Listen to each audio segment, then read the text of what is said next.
One moment, existence ceased abruptly. Everything disintegrated. Structures turned to powder. Individuals started dying one after the other. A plague engulfed the planet. Initially, disbelief overtook all. The financial markets collapsed. Worldwide fear ignited rapidly. Reports circulated everywhere. This was humanity's demise. Conflicts ignited. Countries betrayed each other. Economies fell apart. Hunger devastated the masses. In the midst of deprivation, turmoil escalated. Even a single packet of ramen cost millions of won. Crowds flooded the avenues. They begged. They rioted. It was an apocalypse of incomprehensible proportions. Yet humanity wasn't responsible. Abruptly, mythical beasts invaded Earth. And that marked the end of humanity. Like a fable, as soon as these beasts emerged, people began acquiring extraordinary talents. They transformed into superhumans. Digital alerts started materializing, providing resources to confront these entities. At first glance, it mirrored a recognizable scenario. But here was the deviation. Despite newfound skills, the creatures were pure nightmare fuel. The so-labeled superhuman abilities were nearly ineffectual. The beasts annihilated humans as if they were insignificant. In under 72 hours, the planet was nearly eradicated. 3 days after the beginning of the apocalypse, the scene shifts to the introduction of a building amidst destruction, surrounded by rubble but intact. The building stands out, a solitary structure amid the wasteland, bearing witness to the chaos that has unfolded. Inside this building there is a man, the protagonist, who is eating some snacks. He reflects while eating that the world has not completely ended, and that is the reason he is still living normally. The taste of the snacks is a small comfort, a semblance of the mundane in a world turned upside down. However, he also reflects that, despite being alive, he is alone in his apartment, without the company of any other survivor, locked in an environment of 100 square meters. The silence of the apartment is deafening, reminding him constantly of his isolation. His mother, father, grandfather, and grandmother are all outside, somewhere in the vast expanse of the destroyed world. He also thinks about the high cost of acquiring the building he is in, stating that it cost 200 million wons, arising from the bank account, and another family belongings totaling 200 million wons. The memories of the sacrifices made to secure this refuge weigh heavily on his mind. The reason he is in this apartment now and alone is explained as being the need for someone to live in the apartment for 2 years to benefit from the purchase taxes.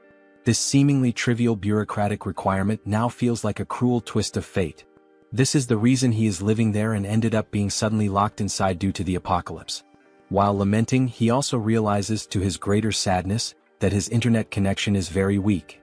The weak connection is a frustrating barrier, cutting him off from what little interaction he could have had with the outside world. He takes a deep breath, trying to relax, but a strange noise catches his attention. The sudden sound is jarring, pulling him out of his thoughts and back into the harsh reality of his situation. When he looks, he sees a creature flying towards the building and making noises. The sight of the creature fills him with a mix of fear and curiosity. Then, as soon as it gets close to his apartment, the creature violently crashes into the window with enough force to knock down the protagonist even without hitting him. The impact shakes the building and he feels the vibrations through the floor. The creature soon attempts another strike against the structure, and the protagonist protects himself. He braces for impact, his heart pounding in his chest. While he tries to defend himself against a possible monster invasion, the system informs him that it has denied the entry of the creature trying to penetrate the demarcated area. The cold, mechanical sound of the system is a stark contrast to the chaos outside. Thus, the ultimate shut-in system is presented, showing the declaration of the house, stating that no one can enter without the permission of the owner and set perimeter rules. The protagonist, then relieved, remembers that this condition is not new to him. As he gets up, he recalls that this is the reason he is alive and safe. The ability protects him from any creature invasion. The sense of security, however, is fleeting. However, he also remembers, while trying to unlock the door, that not only is the entry blocked but also the exit of anyone within the perimeter of the apartment. The realization hits him like a ton of bricks. Enraged, he tries to open it with brute force, kicking the door. Each kick echoes in the empty apartment, a futile attempt to break free. On this third day, where the world succumbs to destruction, he is grateful for the ability protecting him but also laments being completely trapped inside the apartment. Some time later, sitting and watching the system window, he continues to reflect on this condition of being trapped. The cold glow of the screen is his only company. Irritated, he laments not having the power to do anything about it. The feeling of helplessness is overwhelming. As he looks to the side, he notices that all his supplies are running out and that his refrigerator has lost power since the previous day. The ticking clock of his survival is a constant reminder of his predicament. His only source of energy is some food cooked in pans, which will not last much longer. The realization sets in, deepening his sense of urgency. Suddenly, the system shows a new notification. The unexpected beep of the notification is a jarring interruption. He has hunted a Calican, level 23, and gained a significant amount of XP, and some new skills have been added. The notification is a glimmer of hope in the darkness. His attention is entirely focused on the system as he analyzes the reason for this unexpected notification. The details on the screen are a puzzle he needs to solve. Looking out the window, he sees the ground floor, where the bird that had hit his window is lying on the ground lifeless and being attacked by goblins. This makes him realize that the death, even not caused by the animal's impact on the window, made him gain experience after the monster's life ended. The macabre scene outside is a grim reminder of the new rules of this world. The system continues to notify him, saying that a new skill has been unlocked, and resources have been acquired from the surroundings, and these resources are being calculated. The protagonist also notices a change in the goblin's behavior and wonders why. The shifting dynamics of the creatures are yet another uncertainty to navigate. Now, in desperation, the goblins face the monster's death, while they desperately try to scavenge something else. The system completes the resource calculation and informs him that 2,203 wands have been deposited in his wallet. The number on the screen seems surreal. This generates confusion about how this should work. The new reality of his resources is a puzzle he needs to piece together. Suddenly, the apartment's power returns, to the protagonist's surprise. The sudden return of power is a shock, a small miracle in a world gone mad. Everything was now working normally, and the house declaration evolved to level 3. The sense of normalcy, however fleeting, is a balm to his frayed nerves. With the XP gain, the dignity preservation ability was also unlocked, and this is the reason why all the basic resources of the house have been restored. The acquired money is now in his wallet, and the protagonist reflects on the return of the house functions with joy. Running to the refrigerator, opening it with great happiness, and also going directly to the sink to check the water supply, finally going to the electric stove to test its functionality, the protagonist kneels and cries with much joy, saying that everything is normal, just as it was before the beginning of the end of the world. The sense of relief washes over him, a precious moment of victory in the midst of chaos. However, when he picks up his cell phone and tests his internet connection, he notices that the phone is not working. The broken connection is a bitter reminder of his isolation. In frustration, analyzing the place, he notices a flash drive lying on the floor. The small object is a spark of curiosity in his otherwise dreary existence. Quickly, he goes to the computer and analyzes its content. There were photos of his mother holding him as a baby, taking him to school, and also photos of the united family. The images are a bittersweet trip down memory lane. In parks, at birthdays, making him reflective and planting in his head the idea of having to bring his family back no matter the cost. The determination hardens in his heart. Determined, he gets up and goes to the window when he is surprised by another notification. The persistent system, always ready with another twist in his journey. The system informs him that he now has a warehouse, where he can buy items listed at original prices. Intrigued by this new development, he decides to investigate further. Going to check what this store is about, he sees the acquired values being made available and concludes that the confined wallet is directly linked to the values available for use in this store. This realization brings a glimmer of hope. Perhaps this store could offer a way out, or at least provide better tools for survival. Thinking about some change in his condition, he goes to the window and laments that he is still confined within the apartment. The view outside, a constant reminder of his isolation, deepens his frustration. Nothing has changed regarding the permission to leave the perimeter, even though his skills and levels have increased.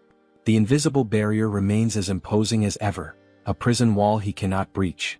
However, one thing is certain, increasing levels can unlock skills that may help him get out of this condition. This thought fuels his determination. For that, he needs to hunt monsters. But then the question arises, how will he hunt these monsters?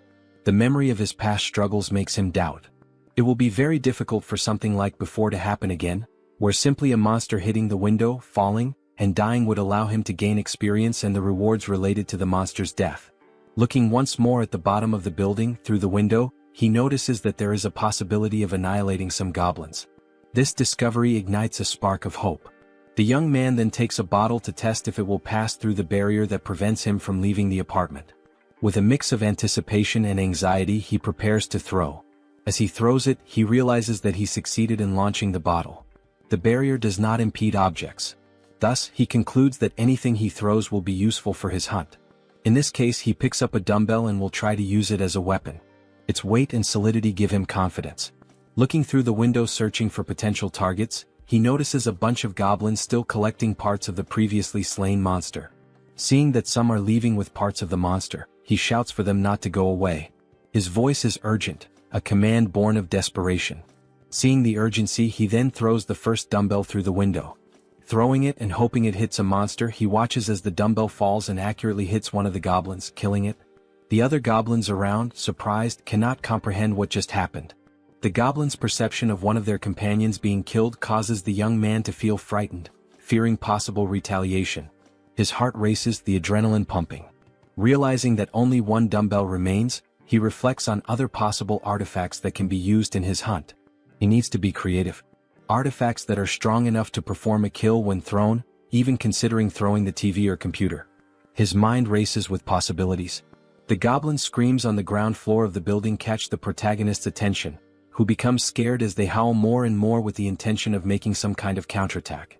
With the goblins advancing against the building, the protagonist realizes that this may be a good opportunity, as they are now closer, and he will be able to hit his targets more easily. The proximity could be an advantage. To solve the shortage of throwable artifacts, he goes back to the store and activates the function to list items, picking up his last dumbbell and registering it in the store to test the functionality. While scanning the dumbbell, he receives a notification of the artifact's characteristics and also the price registered in the store for the item acquisition.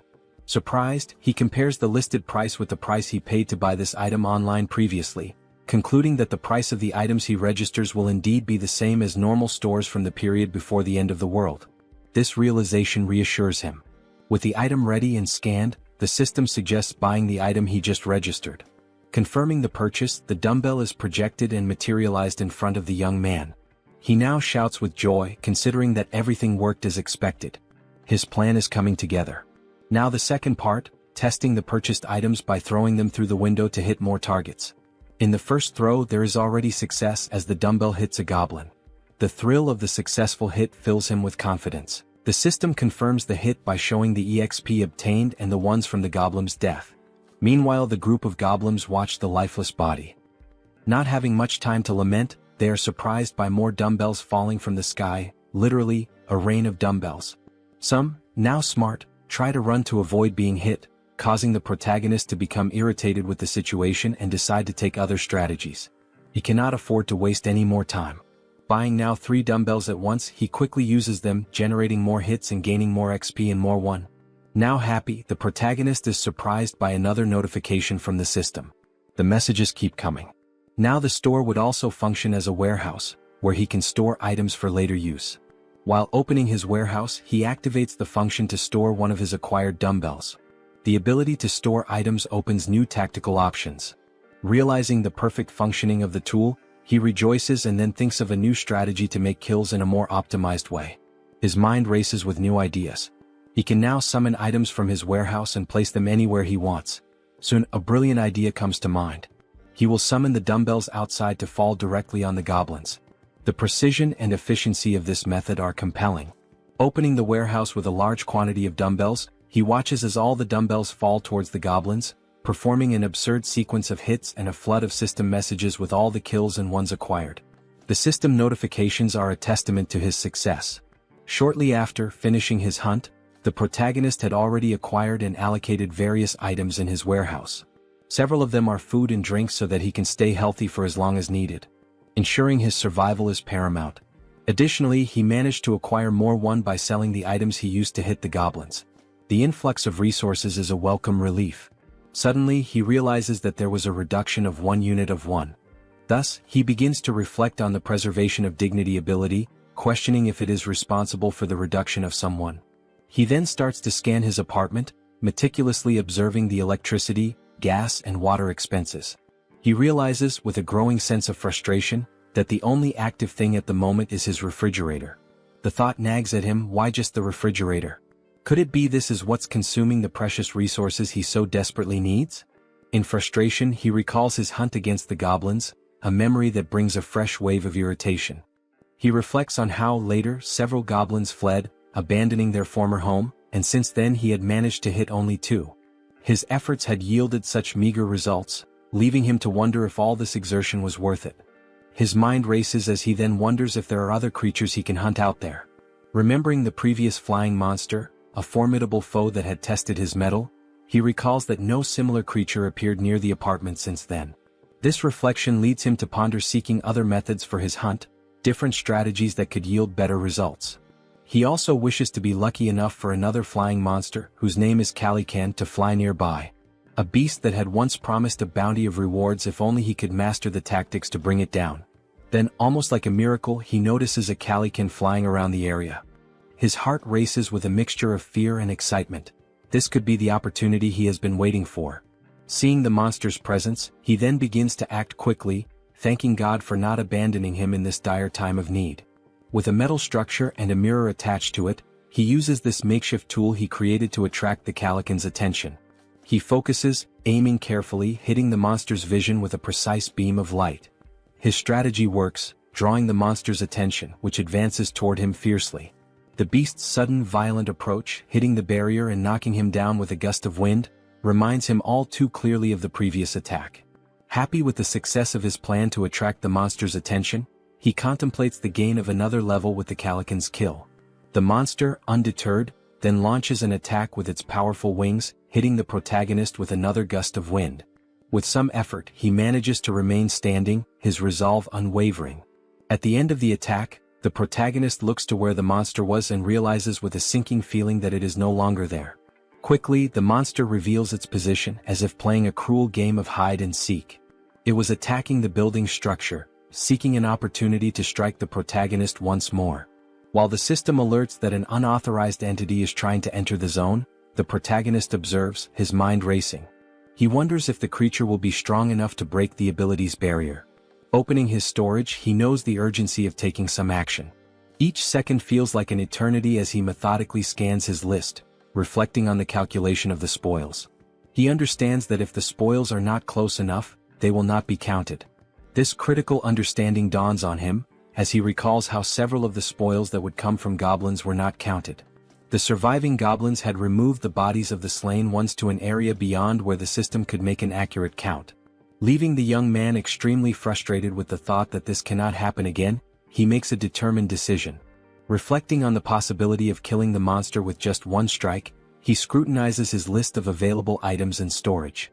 His attention turns to the canola oil, an unconventional choice but one that sparks a cunning plan. He immediately acquires 10 bottles, thinking through each step meticulously. After the system delivers the bottles, he quickly grabs them and heads to the kitchen, his pace quickening with purpose. He picks up a pan and fills it with the liquid from the bottles, setting it to heat. His goal is to heat this oil sufficiently.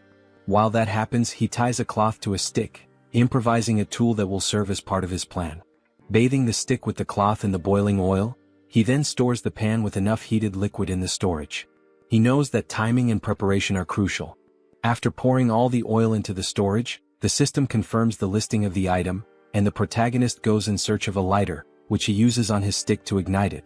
His weapon is ready. Now at the window, observing the Calican, the protagonist waits for a good opportunity to invoke the canola oil on the bird. He watches, his pulse quickening as the bird starts flapping its wings against the hot oil. Once it begins to descend, the protagonist sets the monster on fire. The flames engulf the creature almost immediately, a sight that fills the protagonist with a sense of grim satisfaction. The protagonist is pleased with the success of his plan while observing the Calican in its final moments. As the flames do their work and the Calican is indeed dead, the system returns the results to the protagonist. It indicates a level increase in abilities and also the unlocking of a new skill while calculating the spoils. With the calculation complete, an additional 9,347,487 won is directed to the confined person's wallet. He, surprised by the large amount of won, did not expect to receive 10 million in a single kill. This unexpected fortune catches him off guard. Now turning his attention to the gain of the new skill called territory expansion, the protagonist suffers changes in his body, making him wonder what is happening. Now, with black eyes and everything around him being seen differently, almost like an X-ray, he tries to adapt to the change. He notices that his eyes scan the entire building structure, revealing the hidden intricacies and finally leading him to 4 survivors in a room in the building. Clearly a surprise to him, as he did not imagine that there would be surviving neighbors so close. This revelation opens new possibilities and uncertainties, his mind racing with potential outcomes. Attempting to understand the situation, the young man, still with his eyes blackened, is overwhelmed by feelings of despair, confusion, and doubt. Suddenly, his eyes perceive the presence of people inside the building in a strange manner, leading him to a single question. What is happening?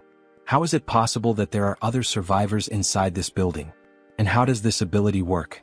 As the effects of the ability fade, and while recovering from the changes it caused, the system emits several notifications.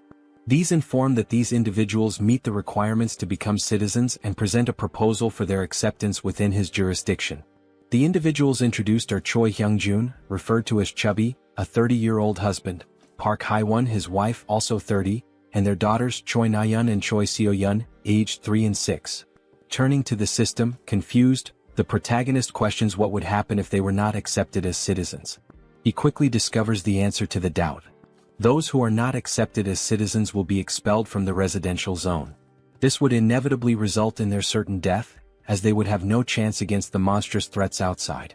With this realization, the young man makes the most obvious decision for someone with a good heart. He accepts these individuals as citizens of his zone. The system then confirms the addition of each inhabitant one by one, and the protagonist speculates about the possibility of unlocking new abilities related to managing these people. Consulting the system, more details are gathered, not only regarding these speculations but also about the ability that allowed the detection of the presence of these other beings. The ability is called Ultimate Eyes, and at level 1, it ensures that nothing within his home escapes detection. Learning about this ability, he explores skills related to citizens and finds an option within the system for citizen management. There, a list of all their names is displayed, alongside their current levels and trust scores. Below the list, a population counter shows 4 out of 600. The number is surprising. 600 people is a lot. Diving into the details about Chubby, information is found about awakened skills. Currently none, XP distribution at 0%, and money distribution also at 0%, with options to assign a mission to Chubby or remove him from the citizen list. Data such as XP and money distribution rates raise questions about the possibility of sharing gains with the host of the house, sparking curiosity about how much control there might be over these rates. Could this also be a way to grow stronger?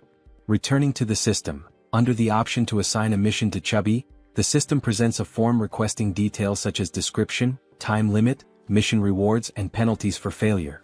This detail is surprising, especially the need to specify all these elements. In this case, the mission is described as Goblin Hunt, giving Chubby 168 hours to complete it. The reward is a small amount of XP with no penalties for failure. When confirming the mission, considerations are made to alter the form's details, balancing penalties for failure with the mission's complexity and its rewards, even contemplating imposing elimination as a failure penalty. However, back at the confirmation screen, the assignment is cancelled, deemed too dangerous and unfair to arbitrarily decide the lives of citizens. Reflective, the protagonist wonders what should be done with this ability. Then, an idea arises: use Ultimate Eyes again to check what is happening in the room where the citizens are. Observing everything, the family, sitting around a table, seemingly desolate, begins a dialogue with the wife questioning what they can do now. The reasoning behind her question soon becomes clear. Chubby intends to leave the safe zone to search for basic supplies such as water. Though he wishes to stay with his family and daughters, he knows the necessity of obtaining essentials for their survival. The wife shouts that he cannot do this, emphasizing the extreme danger involved. Chubby understands but, given their circumstances, fears they have no other choice. He wonders aloud if there might be any place with at least water.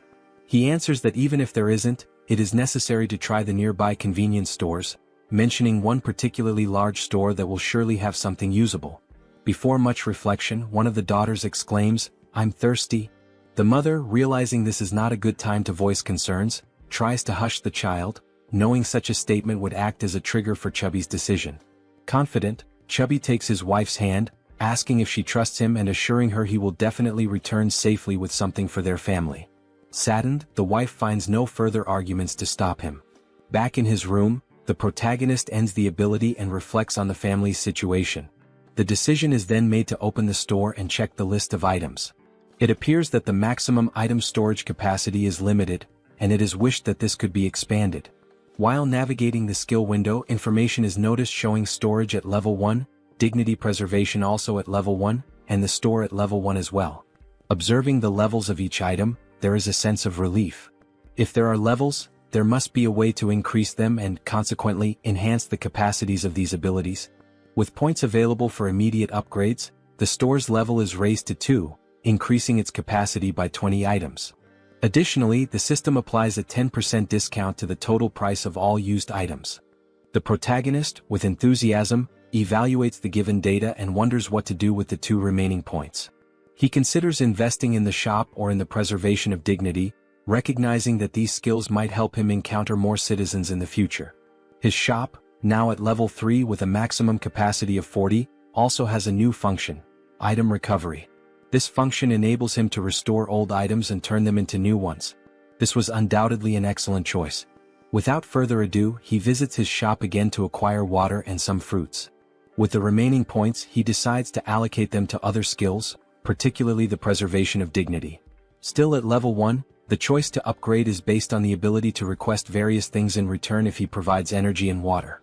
With the preservation of dignity skill at level 2, he can now register vassals, leaving the protagonist puzzled about what vassals might be. The scene shifts to the living room where the family is gathered, and Chubby is seen preparing for his journey. Looking back, his wife and daughters appear distressed, wishing he would reconsider before it's too late. However, Chubby responds with a display of affection and protection, promising that he will return and asking the children to protect the house while he is away. The children ask if he really plans to go, and he responds as if it's a simple task, saying he is merely going to fetch some food and water. He also requests that they obey their mother in the meantime. The eldest daughter, however, knows it won't be that simple. She cries and screams about the monsters outside. Her memories take over, revealing details of day 1 of the apocalypse. The children had been playing in a sandbox in a park when monstrous creatures suddenly appeared, catching their attention. Terrified, the children stood up and started running in panic. While running, their father grabbed the youngest in one arm, desperate to survive, while their mother carried the other child so they could all reach safety faster, pursued by goblins. Now determined, the father swallowed his apprehensions, resolute in his decision. The mother tried to comfort the children to stop them from crying, making the father's decision even harder. He reflected on the possibility that this might be the last time he would see his daughters, trying to remain strong in front of his family. Suddenly, the doorbell rang, startling everyone and preparing them for a potential confrontation with monsters. Gathering his courage, the father cautiously checked the situation while hearing someone on the other side of the door asking to be let in. The voice from the other side caused surprise and doubt. Could it really be a person? Chubby wondered, but he didn't rule out the possibility of a cunning monster. As the voice continued from the other side, he prepared for a potential confrontation, noticing a sudden silence. Pondering whether the monster had left, he was startled when the door suddenly opened. Quickly, he turned to his family, holding them in hopes of protecting them from a possible threat. Everyone screamed, and the father begged for mercy for his wife and daughters. Amid the cries, a calm voice asked for permission, completely breaking the tension and prompting everyone to finally look at the one who had knocked. It was the protagonist holding a bag of items, creating a pleasantly surprising moment for everyone. The question, "Who are you?" arose naturally. Then the protagonist's real name, Kim Jae-hyun, was revealed, although he would henceforth be known as June. After introducing himself, he explained that he lived nearby. Handing over the bag of items, he informed them it contained water and fruits, requesting a small conversation once everyone was settled. Both happy and apprehensive, the father looked at his family, seeing the worry in their eyes, and declared that there was no reason to refuse, given June's sincere demeanor. He then invited June into the house. Once everyone was seated, the children stared at the visitor with a mix of curiosity and suspicion. June wondered if the children were shocked by his arrival but quickly turned his attention to the dark curtains covering the windows. He considered this an intelligent choice, as it significantly reduced the risk of monster attacks. However, the darkness necessitated light.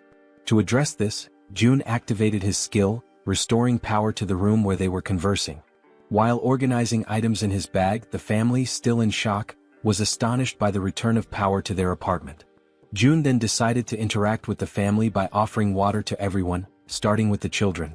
Chubby expressed gratitude and distributed the water bottles to his daughters, who eagerly quenched their thirst.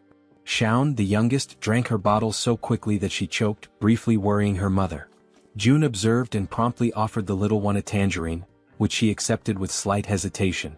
The mother stepped in, requesting that Shaun hand over the tangerine so she could peel it. Taking a piece of the fruit, the mother returned it to her daughter, who quickly devoured it, expressing immense joy as she savored it. The mother asked if it was good, and Shaun enthusiastically confirmed. The elder sister then asked the mother for a piece as well, which she also enjoyed, showing similar delight. For June, the system notified him that the citizens' trust levels had increased. It reported that Shaun's trust score had reached 50 points and her loyalty level had exceeded 30 points, meeting the requirements for her to become a vassal. Now at level 2, Shaun, with 57 trust points, no skills and no XP or money allocated, had new options available for missions to be assigned by June. He then reflects that this little girl has met the requirements. However, she is still too young to receive missions. Another thought that crosses June's mind is that the number of registrable vassals is highly limited compared to the number of citizens. Therefore, he needs to be very cautious in selecting vassals to avoid filling these slots carelessly. Looking at Chubby, whose trust level is at 31, June realizes that this score must be raised further. While contemplating, he is interrupted by Chubby, who asks if there is a way to repay June for his actions toward the family. June invites Chubby to talk in the hallway. Surprised, Chubby agrees and both move outside the room. Once outside, June asks Chubby if he received the invitation to become a citizen. Chubby checks his notification window and confirms that the entire family received this notification about 30 minutes ago. June then inquires if anything strange or unusual occurred during that time. Chubby confirms, explaining that they were immobilized for a short period. June understands the situation and assures Chubby that soon his life will return to normal. Shocked by this statement, Chubby questions whether such a thing is possible. June confidently replies that it is entirely possible, thanks to his ability. Chubby processes this information and then remarks that he knows such actions would never come without a cost. He asks what he should do. June explains the possibility that while on the mission given to him, Chubby might lose his life, and he asks if Chubby is truly willing to proceed with what is being asked. After a brief moment of reflection, Chubby firmly confirms his readiness to do whatever is necessary, stating that he had already been considering stepping out of his comfort zone to seek food and water before June's arrival. Chubby declares that he was already prepared to risk his life. Suddenly, June interrupts to ask about the golf club Chubby is carrying, curious about its cost. Confused, Chubby replies that the club cost around 400,000 to 500,000 won. Reflecting on this price, June considers it expensive and realizes the importance of saving money for future acquisitions. Chubby, still puzzled, questions the abrupt inquiry. June dismisses it as unimportant and shifts the conversation, asking if Chubby remembers the day the monsters first appeared. Chubby recalls the weekend when the monsters emerged, chasing them, and recounts the horror of that moment. June reflects that those who stayed inside their homes might have survived the attack. Considering that goblins are not very strong and their conditions are unfavorable compared to those of an adult man, June notes their primary advantage lies in their strategy of always attacking in groups. However, humans also have the strategic capacity to form armies, and an army is precisely what June intends to build from this point forward. Starting with Chubby, who will be the first member and will join June in finding other survivors. Sometime later, back in his apartment, June analyzes the system, which notifies him that his trust level with Chubby has risen further. Checking his list of citizens, the system displays Chubby's trust level at 40 points. Reflecting on having an entire family as citizens, June considers the possibility of his own family being added to this list as he continues to develop the system. Suddenly, a goblin screech catches June's attention. He gets up and goes to the window to investigate the commotion. Looking down, he is surprised to see other people fighting against a large number of goblins. Contemplating how he could assist and how challenging it would be, June formulates a plan while observing the goblins' assault on the group of humans. One individual, armed with a baseball, prepares a powerful throw at one of the attacking goblins. The ball strikes the goblin's face, knocking it out instantly. The attack's force sends the goblin flying, its skull bursting into a fountain of kaiju-like blood. The sheer power of the blow leaves June, watching from above, utterly astonished. Meanwhile, another member of the human group, a young woman, fires 2 arrows simultaneously from her bow, each striking the chest of a different goblin. Beside her, another man wields a baseball bat, targeting the goblin standing between the 2 struck by the young woman. The man leaps and smashes the goblin, reducing its body to a green pulp. The remaining goblins, fearing for their safety, decide to flee, realizing the group's overwhelming strength. The archer, still on alert after the battle, notices something strange moving and quickly aims her bow at the object. She soon realizes it is a food package, causing her confusion. June, shouting from the building's top floor, finally catches her attention. She looks up, noticing the man frantically gesturing and yelling to attract the group's notice. Suddenly, someone knocks on June's door. Looking through the peephole, he sees that it is Chubby carrying a box. June invites Chubby to enter the apartment with the box. Following June's instructions, Chubby approaches the entrance but discovers that the system's barrier prevents him from entering. The system makes it clear that Chubby is not qualified and therefore cannot access the apartment. Chubby questioned what it meant to be not qualified. June wondered if the system would prevent anyone from entering his apartment at that moment. He also speculated whether registering Chubby as a vassal might resolve the issue. However, he decided to postpone addressing the matter of entry and instead focused on receiving the box, which contained items that could be used as weapons. Upon receiving the box, June placed it on the floor, opened it and examined its contents. Inside there was a toolbox and several knives. June activated the system, accessed the store, and ordered 5 bottles of water and 5 packs of instant noodles. As the store projected June's order, Chubby watched in disbelief, amazed at how such a thing was even possible. Without dwelling too much on the situation, June packed all the requested items into the box and handed it back to Chubby, instructing him to take the box to the building's entrance on the 1st floor. Chubby accepted the box but questioned whether this task might be too dangerous. June replied that, based on his brief observations, the goblin's behavior became more active during daylight hours. He also thought to himself that the people fighting downstairs could be vital additions to his group of citizens. The food box would serve as the primary tool for earning their trust and loyalty. Speaking aloud to Chubby, June revealed that he had a plan and emphasized the importance of delivering the box to the 1st floor. Chubby questioned the simplicity of the plan, asking if it really was just about leaving the box on the 1st floor and returning. June confirmed that it was indeed that simple. Relieved, Chubby agreed to carry out the task, bidding June farewell as he left with the box. June thanked him as he departed. Opening the system's interface, June reflected on the need to reward Chubby's trust generously. The mission menu described the task: delivering the box containing water bottles and instant noodles to the 1st floor and returning within 24 hours. The mission offered a small amount of XP as a reward, with no penalties for failure. Chubby received the notification and realized he would gain experience upon completing the mission. He wondered aloud if this was somehow related to a leveling system like in a game. June confirmed this and revealed that Chubby's current level was 9. If Chubby leveled up, he would receive rewards. June assured Chubby that he was relying on him, and Chubby, understanding his task, promptly made his way toward the 1st floor. Armed with the box and a golf club for protection, he cautiously descended the stairs. Finally reaching the 1st floor, his mission was to place the box on the ground. However, before he could act, he noticed movement nearby. The sudden motion startled him. He suspected it was goblins and grew alarmed as darkness was beginning to set in. Panicked, he decided to flee. Yet, in his haste, he twisted his ankle and fell, causing the box of supplies to spill across the floor. Items scattered everywhere, and Chubby, now lying on the ground, desperately tried to regain his composure. As the creatures drew closer, Chubby instinctively shielded himself with his arms and shut his eyes tightly. Suddenly, a voice called out to him. Opening his eyes, he saw a group of humans approaching, asking if he was okay. While in June's apartment, the system issued an alert about an unauthorized attempt to enter. June began to wonder what it could be, speculating that it might involve an invasion by the group. Activating his ultimate eyes ability, he scanned the building and noticed Chubby with a group of people, leading them as they conversed among themselves. The group questioned how it was possible for someone in the building to throw a package of noodles. This raised their hopes, thinking the building might have an abundance of food while they were on the brink of exhaustion. Deactivating his observational ability, June recognized everyone in the group.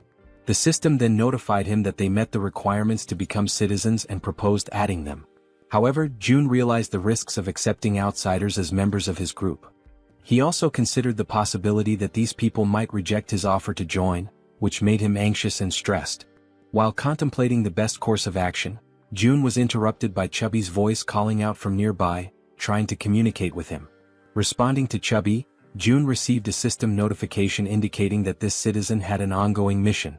The system suggested editing the current mission, which June confirmed.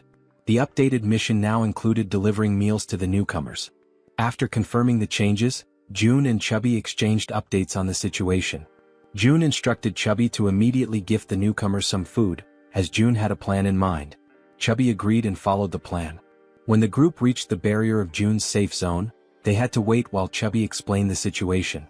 Reporting back to June, Chubby detailed the group's status, which June received positively. He then accessed the system and initiated invitations for the group to become citizens. The system sent invitations to Ha Donggan, Kang Deoksu, Kim Gaeong, Yu Hyerin, Kim Jian, and Moon Byung-go. Once permission was granted, all new group members entered the safe zone. The system announced that the citizen count had increased to 10, granting a 10% bonus to XP and monetary rewards. June felt a surge of gratitude toward the newcomers, knowing their presence would be crucial for future monster hunts. The system updated the trust scores and levels for the new members.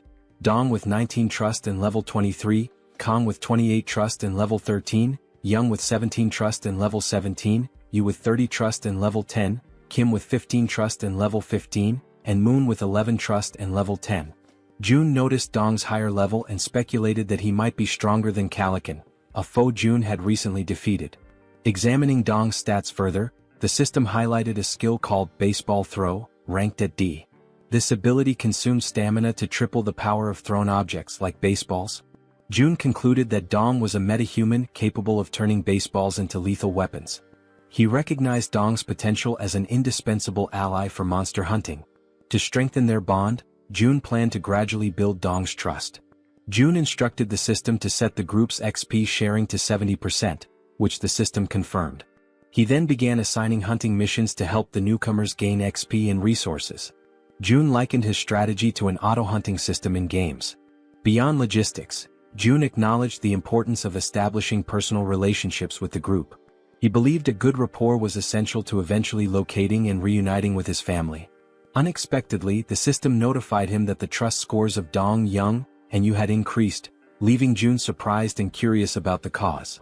The scene shifted to Chubby's apartment, where he invited the group inside. The archer, Gaeong, expressed her gratitude. Chubby's wife, confused by the situation, questioned what was happening.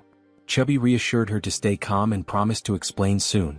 He also requested that she prepare food for everyone. Initially startled, Chubby's wife pointed out that there was no food ready and that everything would need to be made from scratch. Chubby urged her to proceed, explaining it was part of June's plan. After some hesitation, she agreed and began cooking. Han, previously referred to as Dong, expressed his gratitude and shifted his focus to Chubby, asking about June. Chubby admitted he didn't know much about June, except that he was their neighbor. Surprised, Han listened as Chubby described June as someone mysterious yet immensely resourceful, providing them with everything they needed.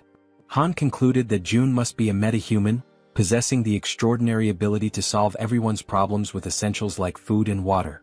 Determined to make a good impression on June, Han believed that June's abilities were almost miraculous. Chubby informed the group that they could take a shower while waiting for the food. The female members were stunned by the idea of taking a shower amidst the chaos. Han observed that, given the building's functional resources, such luxuries were indeed possible. Chubby elaborated, mentioning the availability of hot showers, leaving the women speechless. Chubby added that there were 2 showers available for simultaneous use. Another group member, who bore a resemblance to Toji, jokingly suggested challenging June to a fight. Han immediately dismissed the idea, calling it absurd and emphasizing the importance of impressing June instead. The group agreed on the need to prioritize securing food, recognizing this as a rare opportunity that couldn't be wasted. They turned their attention to Moon, who appeared lost in thought. Han gently touched Moon's shoulder, snapping him back to reality. When Han apologized for potentially upsetting him, Moon reassured him that nothing was wrong. Han began expressing regret over a past decision, but Moon interrupted, affirming that every choice had been consensual and there was no need for remorse. The group collectively strategized about obtaining supplies for Moon's grandmother. However, Moon internally lamented that it might already be too late for her. As Han discussed their plan further, the sound of the door opening startled everyone. Han readied a baseball in his hand, prepared for confrontation, but quickly realized it was June. June's presence radiated warmth and reassurance, instilling hope in the group. They felt certain that June was the key to lifting them out of their despair. A few minutes went by and they sat in silence around the table. The atmosphere was tense until Haiwan, a fatty's wife, feeling the strain, finally spoke. She apologized for how cramped the room was. Han, striving to be courteous, replied that it was fine. Since they had arrived unannounced, it didn't bother them. Just then, Fatty entered the room and announced that the food was ready. One by one, Fatty placed bowls of rice before them. They could hardly believe they were about to enjoy a real meal and began to wonder when they had last eaten something proper.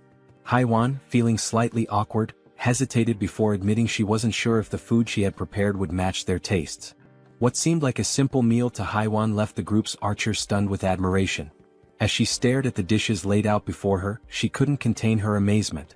She told Haiwan that the food was incredible, confessing it had been a long time since she had eaten something so delicious. Haiwan, shyly brushing off the compliments, explained that it was all thanks to the ingredients Seo Jun had provided.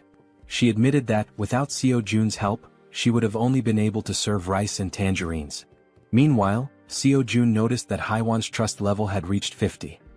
He smiled quietly to himself, reminded of his mother, who always beamed with joy when guests praised her cooking. But as the thought lingered, he realized with some surprise that Haiwan's trust had surpassed Jun's. Later on, they all started eating, expressing their gratitude to Haiwan for the meal. Haiwan and Fatty watched as their guests eagerly enjoyed the food, eating as though they hadn't had a proper meal in ages. The archer couldn't stop complimenting the egg roll, while another girl remarked to Haiwan that the style of the egg seemed Japanese. Haiwan smiled warmly, agreeing and politely encouraging her to enjoy the meal.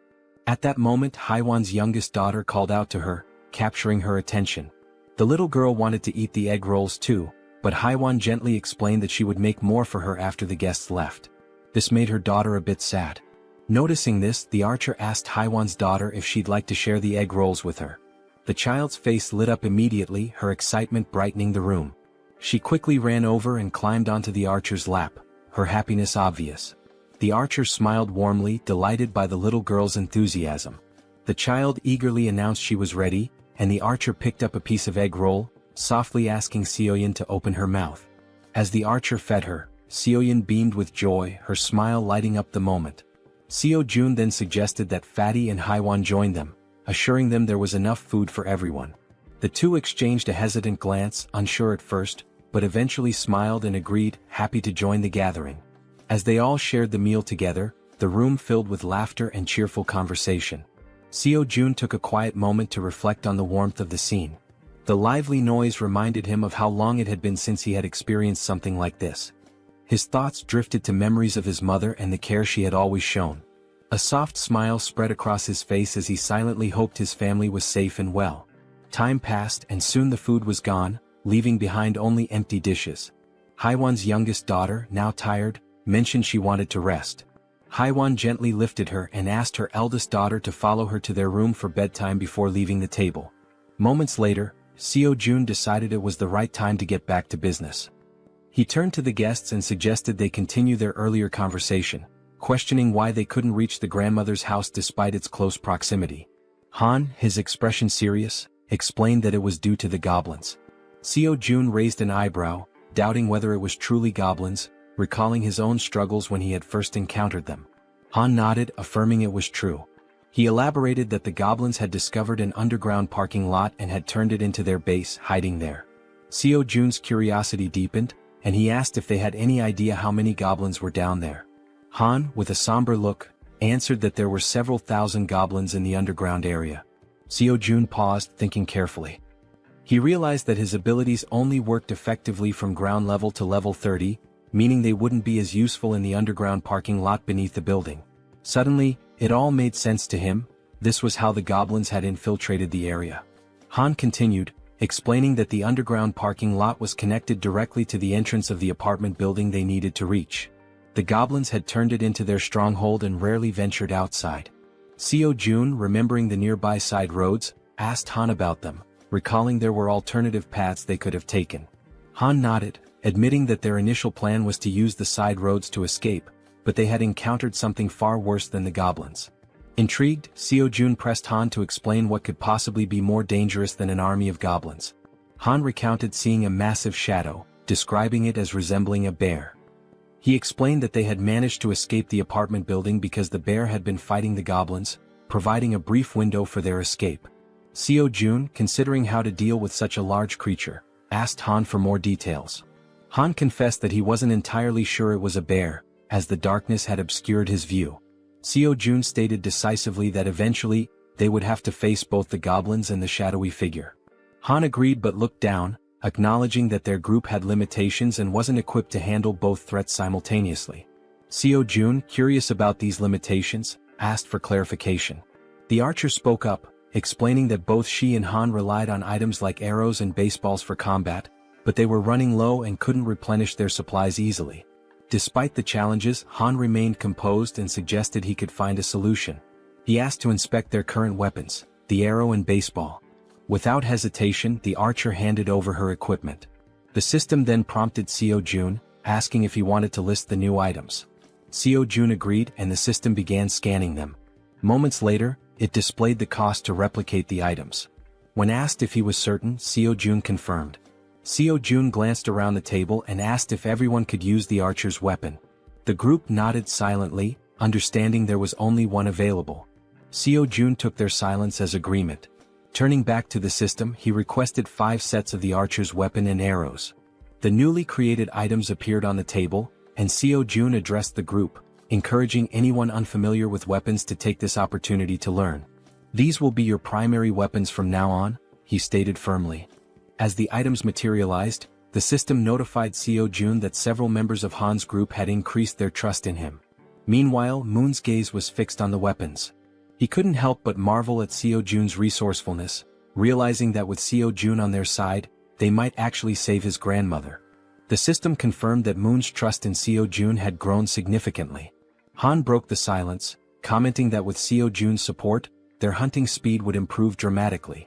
Another girl chimed in, noting that Seo-jun's assistance would make their tasks safer, as they wouldn't have to risk themselves to collect arrows anymore. Seo-jun then gathered everyone's attention and announced that before they could move forward, they needed to reduce the number of goblins in the area. Han agreed and asked when they would begin hunting. Seo-jun replied decisively, "Tomorrow?" Han seemed hesitant, questioning the urgency, but Seo-jun explained that the sooner they acted, the better their chances of success. Han eventually nodded, though he still appeared uncertain. Seo-jun turned to Moon and assured him, "Tomorrow we're going to rescue your grandmother." Moon's face lit up with hope and excitement at the thought of seeing his grandmother again. Han, still wary, voiced his concerns about how they would manage with so many obstacles in their way. Seo-jun smiled confidently and revealed his plan. "We'll use a bait strategy to lure the goblins out." After Seo-jun spoke, everyone at the table turned their attention to him, waiting for more details about his plan. Han and the archer girl remained pensive, wondering if the idea could truly work. The boy with glasses voiced his concern, saying the plan would only succeed if everything went exactly as planned.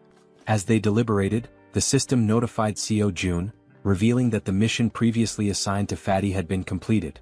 Along with the notification came a reward of 30,000 won. Reading the message, Seo-jun was surprised. He hadn't realized that payment was given for every completed mission.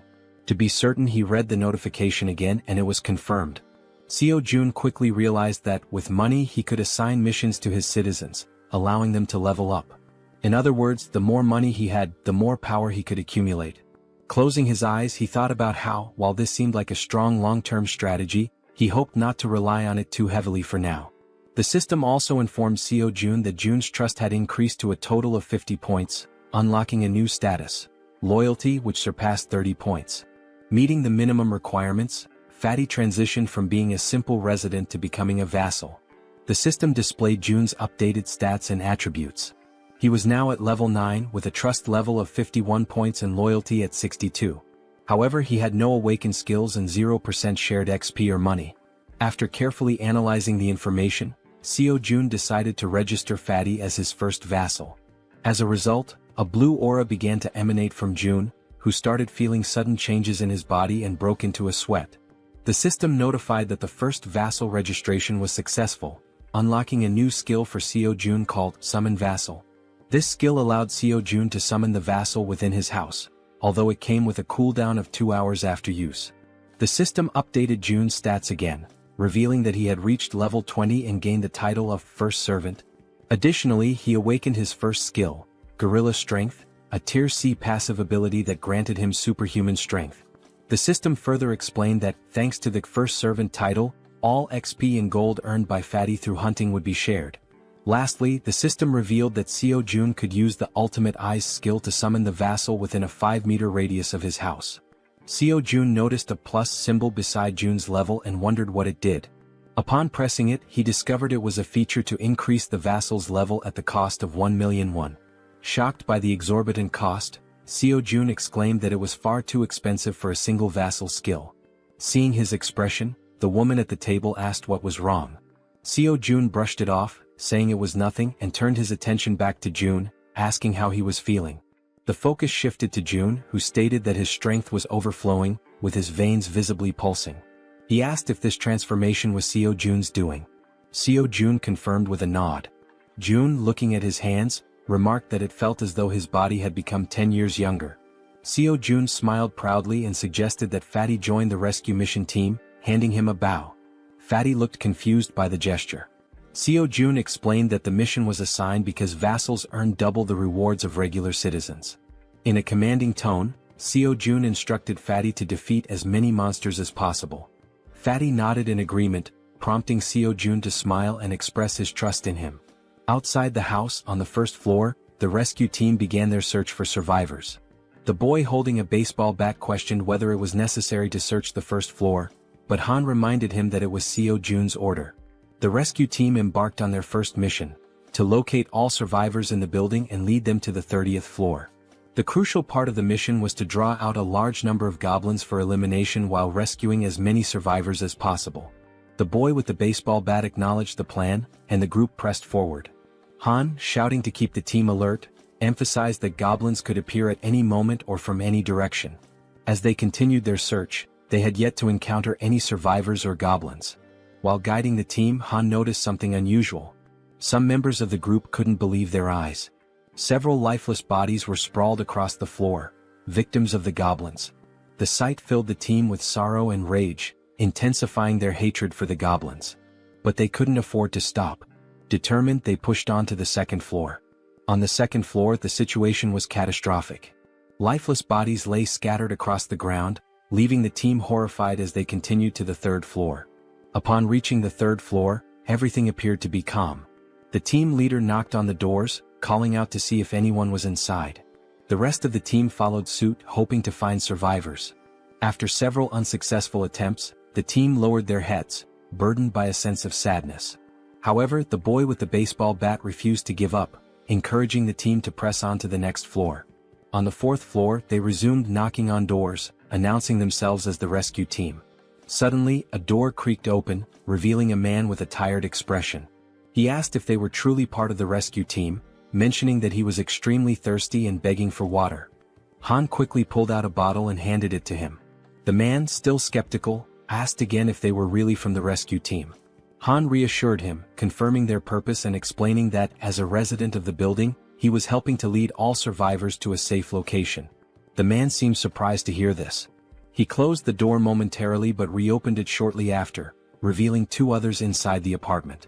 Introducing himself as Hong Young-soo, he stated that he would rely on the team. Han introduced himself as well, expressing his hope for good cooperation between them.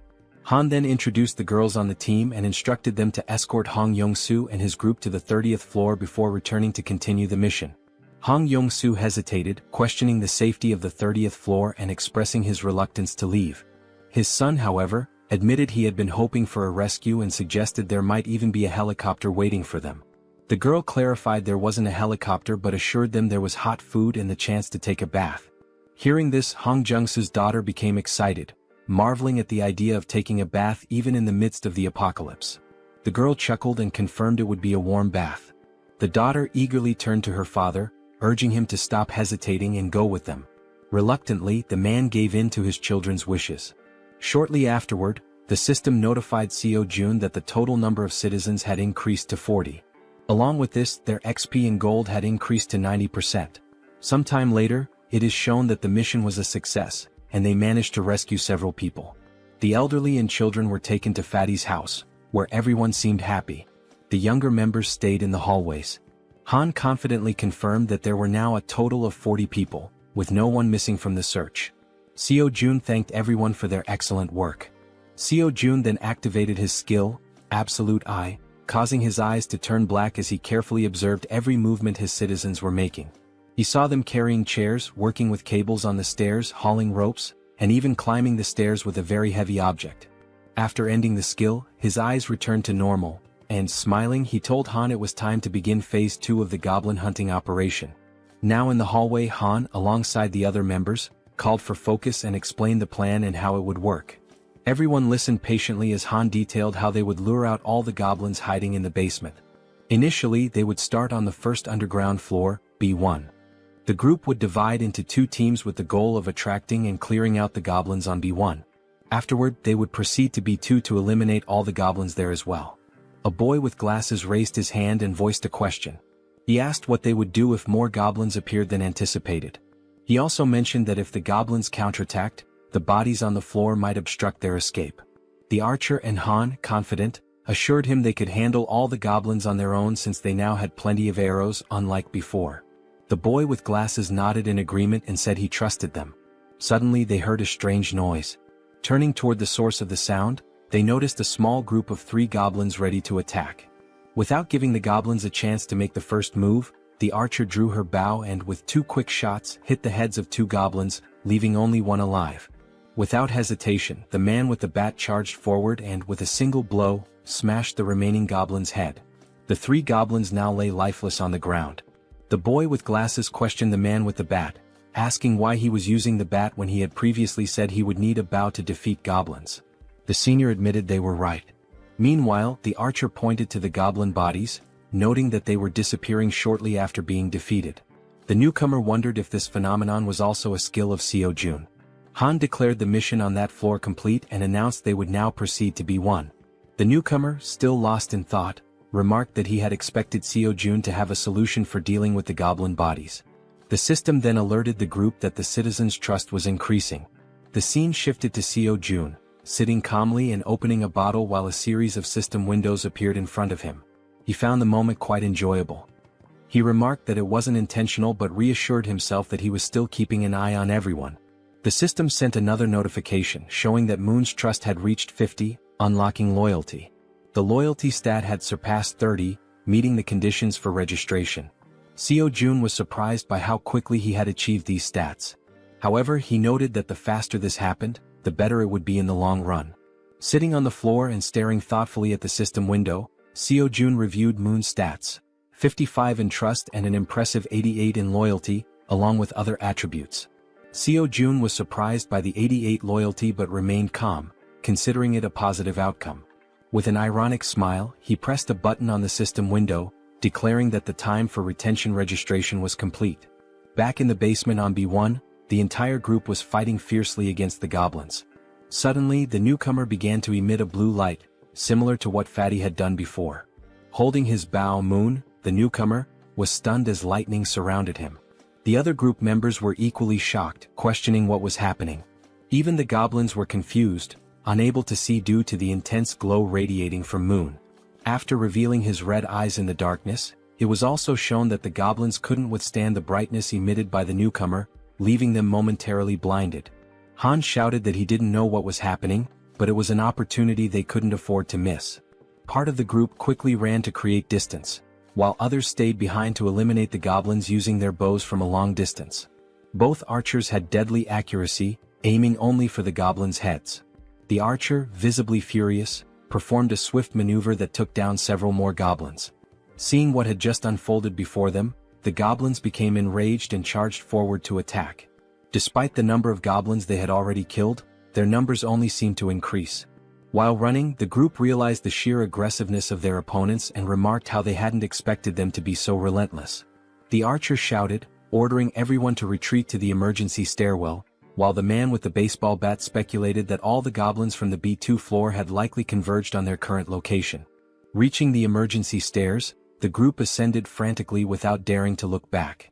To slow the goblins' advance, Han held the door shut. One of the goblins managed to wedge its hand through the gap and sarcastically asked if Han was holding the door by himself. Hearing this, the boy with glasses and the man with the bat joined Han to push the door shut. The goblins, however, were slowly forcing the door open. While the group struggled, they admitted it was getting increasingly difficult to hold it shut due to the overwhelming number of goblins. Suddenly, a voice from behind reassured them of help. It was Fatty, using the gorilla strength ability Seo Jun had granted him earlier. As he channeled the ability, Fatty single-handedly held the door and managed to block the goblins' advance. Han asked if he would be okay and Fatty urged them to hurry up the stairs. Despite his superhuman strength, Fatty was sweating and straining to hold the door with all his might. He focused and declared that it was his duty, one he had to fulfill. Finally, Han called out to him, letting him know everyone was safe and telling him to come up the stairs as well. Without hesitation, Fatty turned his back to the door and began running up the stairs. However, midway up, he tripped on a step and fell to the ground, just as the goblins were about to catch up to him. Lying on the ground and almost within the goblins' reach, Fatty shouted at his friends to leave him behind and continue the evacuation. While Han hesitated, trying to decide what to do, someone suddenly and without hesitation rushed down the stairs to help. It was the boy with the baseball bat who, with a single powerful swing, smashed the goblin threatening Fatty. He called out to June, urging him to hurry, and extended a hand to help. Still on the ground, Fatty tried to crawl closer to his rescuer, but one of the goblins managed to grab his leg. Before he could even react, Fatty vanished without a trace, leaving his savior stunned and speechless, unable to comprehend what had just happened. Looking ahead, however, the goblins continued advancing in an unrelenting horde. Suddenly, one of them leaped toward the boy with the bat, but he swung his weapon and struck it down mid-air. Meanwhile, the other group members provided support with their bows, urging Deok-su, the boy with the bat, to move faster. Running in desperation as the goblins closed in, Han and the archer shouted frantically, pleading with him to hurry. Clutching his bat and without looking back, Deok-su pushed forward, racing up the stairs. Meanwhile, outside, under a full moon, the scene unfolds. A monstrous bear-like creature with glowing red eyes effortlessly devours a goblin, whose agonized screams pierce the night. With every passing second, the creature exudes a sinister aura, finishing its gruesome meal of the small goblin. Its sharp fangs and blazing eyes make it clear that its hunger is far from sated. It growls, declaring it wants more. From behind the beast, eerie screams echo, a sound that should not exist in the stillness of the night. Turning around, the creature notices the noise is coming from a massive building behind it. Coincidentally, the top floor of the building is still illuminated. The creature's bloodlust intensifies as it snarls, proclaiming that it will devour everyone in that building. In a sudden twist, Fatty is seen falling from a swirling purple portal. Don't worry, our Fatty didn't die. Instead, he was teleported to safety using Seo Jun's ability. Seo Jun, who had been observing from afar, pulled Fatty out of danger just in time. Fatty lands on the ground in a clumsy hero's pose, feeling relief despite his confusion about what just happened. Seo Jun, standing nearby, remarks, "That was close." Fatty rubs his eyes to make sure he's not imagining things and sees Seo Jun offering his hand to help him up. Seo Jun explains that, just in case, he kept an eye on the situation using his absolute eye ability. He's glad to see that the vassal summoning ability worked perfectly. As Fatty tries to stand, he notices a sharp pain in his leg. It's then that he realizes the goblin had managed to cut him when it grabbed hold of him earlier. He hadn't even noticed how fast it happened, given the brief struggle. Seo Jun immediately asks if Fatty is okay, but Fatty brushes off his concern, insisting that the wound will heal faster than he thinks. Seo Jun, however, notices a shortage of medical supplies in his inventory and mentions that he should register some medicine to the system as well. He asks Fatty not to overexert himself and to wait for a moment. Though confused, Fatty agrees. Inside, Seo Jun searches for medical supplies and finds a first aid kit. Looking at it, he recalls how essential medicine is in situations like this. The sight brings back memories of his childhood with his mother, leaving him momentarily deep in thought. Opening the kit, he discovers it contains far more than he expected. Sitting on the floor, he examines the items and mutters that his inventory has only 40 slots left, but there's still so much to register. After a brief moment, he has an idea. He decides to register the entire kit instead of the individual medicines. The system initiates the registration process, scanning the kit. A system notification pops up, confirming that it's a standard first aid kit valued at 77,331. Without hesitation, Seo-jun accepts. Back in the corridor, Seo-jun brings the first aid kit to Fatty, who notices Seo-jun's genuine concern for someone he barely knows. Kneeling down, Seo-jun asks to examine the goblin-inflicted wound. Fatty rolls up his pant leg, revealing a cut near his calf. With a pair of tweezers and a cotton ball in hand, Seo-jun warns that he's going to disinfect the wound first. Carefully dabbing the cotton onto the cut, Seo-jun works meticulously, though Fatty winces in pain. Despite this, Fatty reassures Seo-jun that he can endure it. The system promptly notifies Seo-jun that Choi Hyung-jun's, Fatty's, trust level has increased, along with his loyalty. After partially cleaning the wound, Fatty thanks Seo-jun for his care. Seo-jun, while packing the first aid supplies back into the kit, expresses his concern for the others. He stands and instructs Fatty to rest, explaining that he has something important to attend to. Fatty nods and agrees to follow his boss's orders. Seo-jun closes his eyes, focuses, and activates his ultimate eyes ability. His eyes darken as he scans the building, allowing him to see everything happening within. Back at the emergency stairs, Deoksu, also known as Toji the baseball bat wielder, is desperately fleeing from the relentless goblins. The archer, with her impeccable aim, provides support, taking out goblins with perfect headshots that would make anyone envious.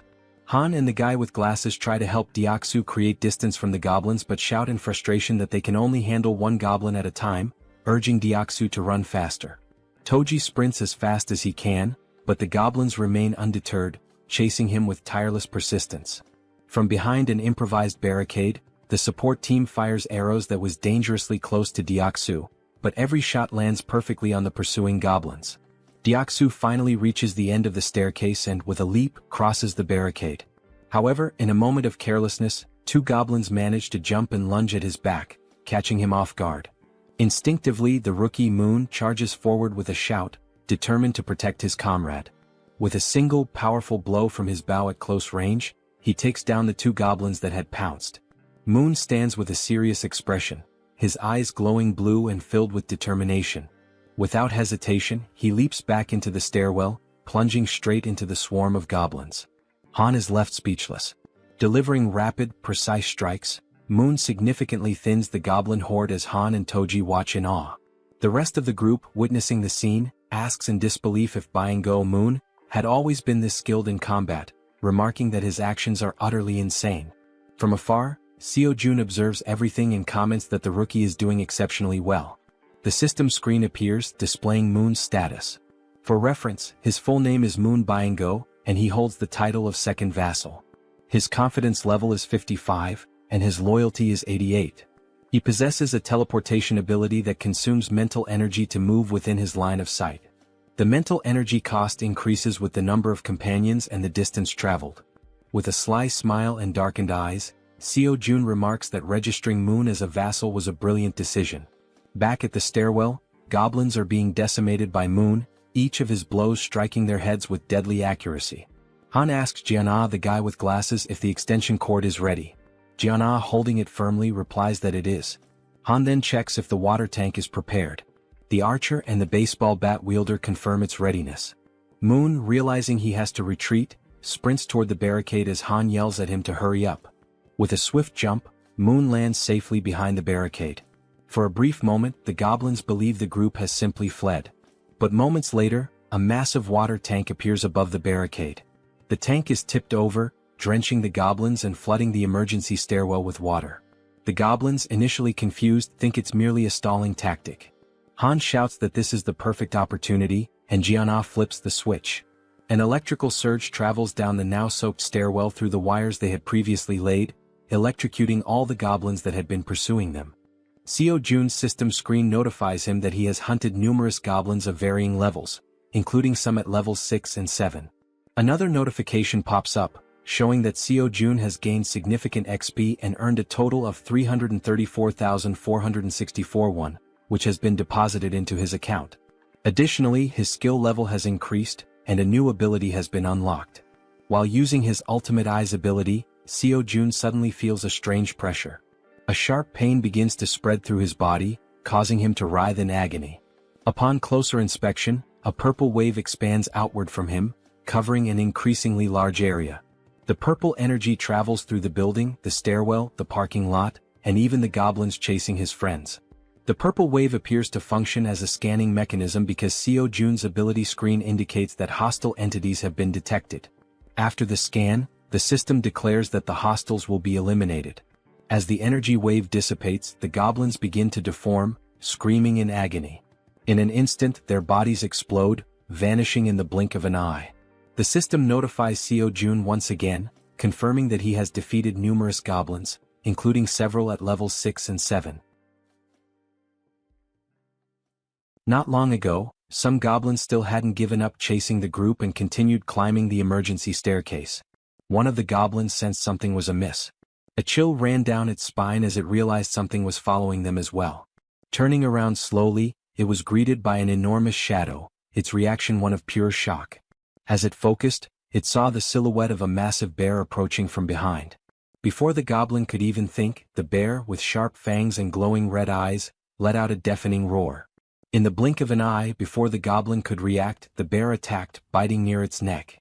The goblin screamed in pain, drawing the attention of all the other goblins, who stopped and turned to see what was happening to their comrade. By then, the bear had already eliminated the first goblin and had begun attacking the others with its enormous claws. The first goblin was struck down, followed by another and then 2 more. The bear was making effective use of both its claws and teeth. Despite the bear's massive size, the goblins noticed they outnumbered it and decided to fight back. They surrounded the bear and launched their attack. Some jumped onto its back while others distracted it from the front. Quickly, the bear used its claws to knock off the goblins clinging to its back, but this left it vulnerable to more attacks. The goblins lunged at the bear, biting it with their sharp teeth. One managed to grip near its eyes while another bit into its back. The enormous beast tried to resist, striking nearby goblins with heavy blows, but their sheer numbers overwhelmed it, allowing them to attack from all sides.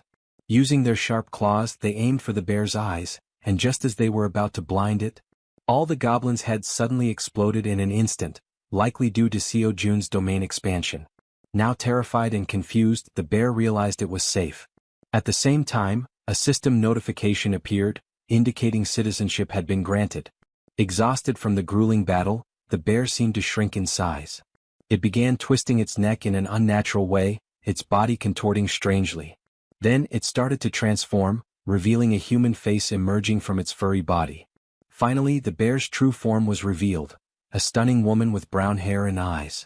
Weakened from the intense fight, she collapsed in the parking lot, surrounded by the bodies of the goblins. Meanwhile, as Seo Jun writhed in pain while using his ultimate eyes ability, like a surveillance camera, he noticed the woman's unconscious body on the ground. He wondered who she was. A system notification identified her as Yanju, level 33, with 9 trust points and an awakened A-rank ability called Werbear. This ability allowed her to transform into a beast, enhancing all her physical capabilities and granting powerful regenerative properties. Seo Jun's eyes widened as he realized this woman possessed an A-rank ability. Additionally, the system revealed that both Dongan and Hyerin had reached 50 trust points, unlocking their loyalty. The notification also stated that Deoksu's loyalty had reached 30, meeting the requirement to be registered as a vassal. Seo Jun quickly decided to register Deoksu as a vassal. Deoksu, now at level 25 and holding the title of 3rd vassal, had 52 trust points and 31 ability points. Upon awakening, he gained a B-tier ability called Iron Knight, which allowed him to summon full steel armor and a halberd. Seo Jun, deep in thought, deduced that a vassal's level is determined by the rank of their awakened ability. He recalled that Fatty had awakened the strength of the gorilla, a C-rank ability, and was at level 20. Deoksu's Iron Knight was a B-rank ability, placing him at level 25. Moon's A-rank teleportation ability had placed him at level 30. Seo Jun concluded that when a vassal is registered, their level corresponds to the rank of their awakened ability. Yet, one question lingered: is the ability selection random like a roll of the dice? He wonders if Moon received an A-rank ability due to his loyalty. If that's the case, then Fatty, who has higher loyalty, should have awakened a B-rank ability instead of a C-rank one. This thought becomes even more puzzling considering that Deoksu, the baseball bat wielder, has only 31 loyalty yet already possesses a B-tier ability. Still deep in thought, Seo-jun remarks that understanding the conditions for obtaining higher-ranked abilities is crucial. It's an important question to answer. Since the number of vassals is limited to just 10, it's advantageous to select individuals with the highest potential rankings. He then reflects on whether there are any differences in accepting someone who has already awakened as a vassal. The system displays that an awakened individual can move freely through staircases, hallways, and elevators. Seo-jun decides to take action and walks toward the elevator. As he approaches, he activates his ultimate eyes, his gaze darkening. Meanwhile, the woman remains unconscious on the parking lot floor, near the goblin's lifeless bodies. Seo-jun calls Fatty, who arrives quickly, and instructs him to head to the parking lot. He asks Fatty to bring the woman from the second level of the parking structure back to their floor. While this unfolds, the team on the emergency staircase is dismantling and recovering the materials used for the electric trap. Deoksu, feeling relieved by the goblin's sudden defeat, asks his friends if they know why the goblins exploded so suddenly. The bespectacled man speculates that it was likely someone's doing. Han, sweating nervously, realizes that such a powerful skill could only belong to one person. The way the goblins were dealt with so effortlessly leaves no doubt in his mind. It must have been Seo-jun. He recalls that when he first met Fatty, Fatty mentioned that Seo-jun was a bit of an enigma. Han also remembers Fatty talking about hot baths, which amazed the girls, and how the ingredients for their meals had also been thanks to Seo-jun's ability. Reflecting on all this, Han grows more unsettled by Seo-jun's overwhelming power, convinced that the mysterious skill must be his. As Han coils the wires around his arm, he glances at Moon and recalls how he used to be an introvert, someone who changed drastically after meeting Seo-jun. Realizing the terrifying scope of Seo-jun's abilities, Han thinks to himself that being saved by Seo-jun means being chosen by him. Back in the parking lot, as the elevator reaches the ground floor, Fatty dashes toward the unconscious woman. He quickly picks her up and heads to the 30th floor as instructed. All of this is observed by Seo-jun through the surveillance-like view of his ultimate eyes, while Han silently contemplates how being saved in this world seems to hinge on being favored by Seo-jun. A flashback is revealed, showing a small toy car. A child was playing with it in a park while being watched. The boy was filled with joy, calling out to his mother to watch what he could do. The woman from the parking lot, Yeonju, was his mother. She smiled at him genuinely, encouraging him. As the child stood up and waved to his mother, something appeared behind him. The genuine smile on the mother's face turned into an expression of horror. She froze, overcome with terror. A group of 3 vile goblins surrounded the poor boy, who was innocently waving at his mother. She tried to act, summoning all her strength, but she wasn't fast enough. The goblins attacked the boy, leaving her helpless to stop them. All she could do was weep as the sight of her son's final moments was burned into her memory. All that remained was the toy car the boy had been playing with. Trapped in a nightmare, Yeonju suddenly woke up, startled by the painful memories. She looked to her side and saw Seo-jun, who called her by name. He watched her lying down and she sat up on the bed, her head throbbing. Seo-jun extended his hand and introduced himself, saying it was a pleasure to meet her. Ignoring his introduction, she asked him if he was the one who did it. Surprised, Seo-jun hesitated, unsure what she was referring to. Quickly she clarified, saying he knew exactly what she meant, the thing that made the goblins' heads explode. Seo-jun froze in a moment of hesitation, and his hand began to tremble. Gripping his hand to steady himself, he admitted that, yes, he was the one who had done it. Yeonju started thinking, realizing how immensely powerful he must be. Someone with such a neutral expression could wipe out an entire horde of goblins in an instant. Fearful but hopeful, she thought that if he could do something so incredible, then maybe. She began trembling, her thoughts racing. Finally, she begged him, pleading for him to save her child. Through her tears, she cried out, asking him for just one day to bring her son back. As she finished her plea, Seo-jun looked at her, seeing her face soaked with tears, an expression of unbearable pain. It was the face of someone who had their child ripped away. Still crying, she said she missed her beloved son terribly. Seo-jun clenched his teeth, anger boiling within him as he realized she had lost her son to those wretched goblins. Yeonju sobbed so hard, trembling and unable to speak coherently through her hiccups. Seo-jun stood there, frozen, wondering if there was truly nothing he could do. He decided to try issuing a mission through the system.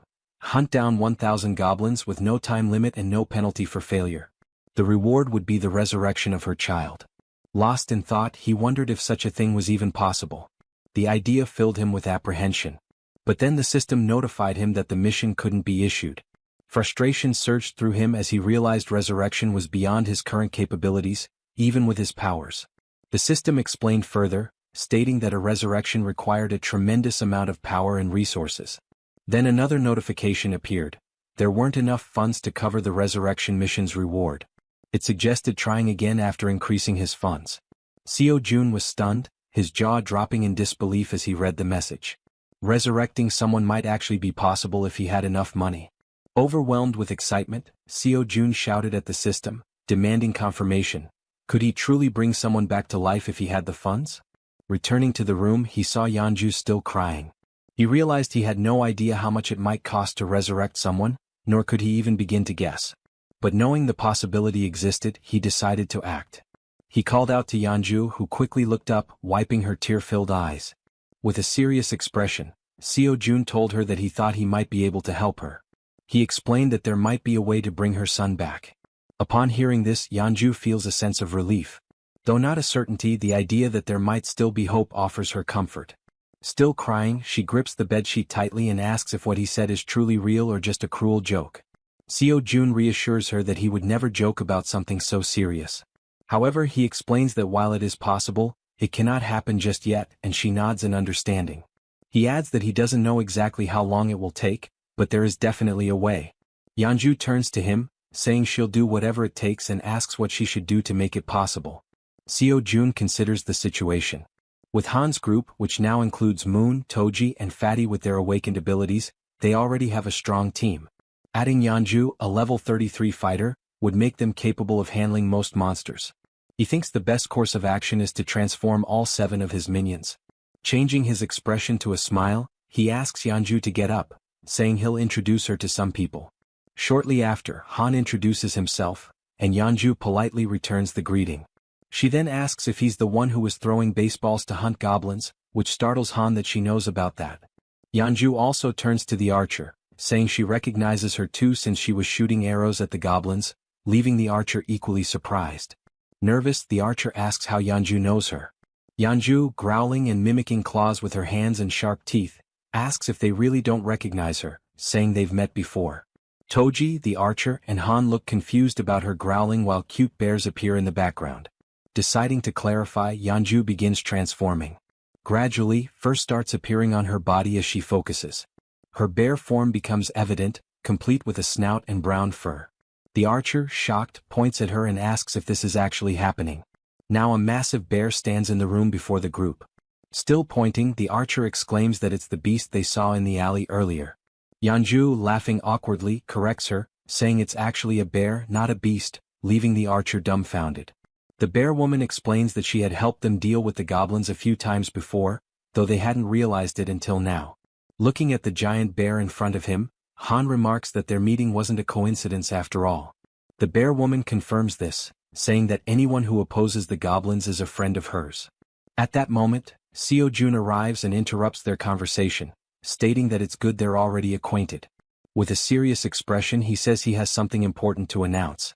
Seo Jun explains that after thinking it through, they'll execute the plan to rescue Moon's grandmother tomorrow. The group listens intently as he informs them that the number of goblins has drastically decreased, making this the perfect opportunity for the mission.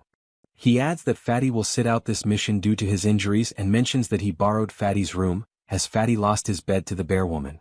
Seo Jun then announces that Yeonju, the bear woman, will join them on the mission.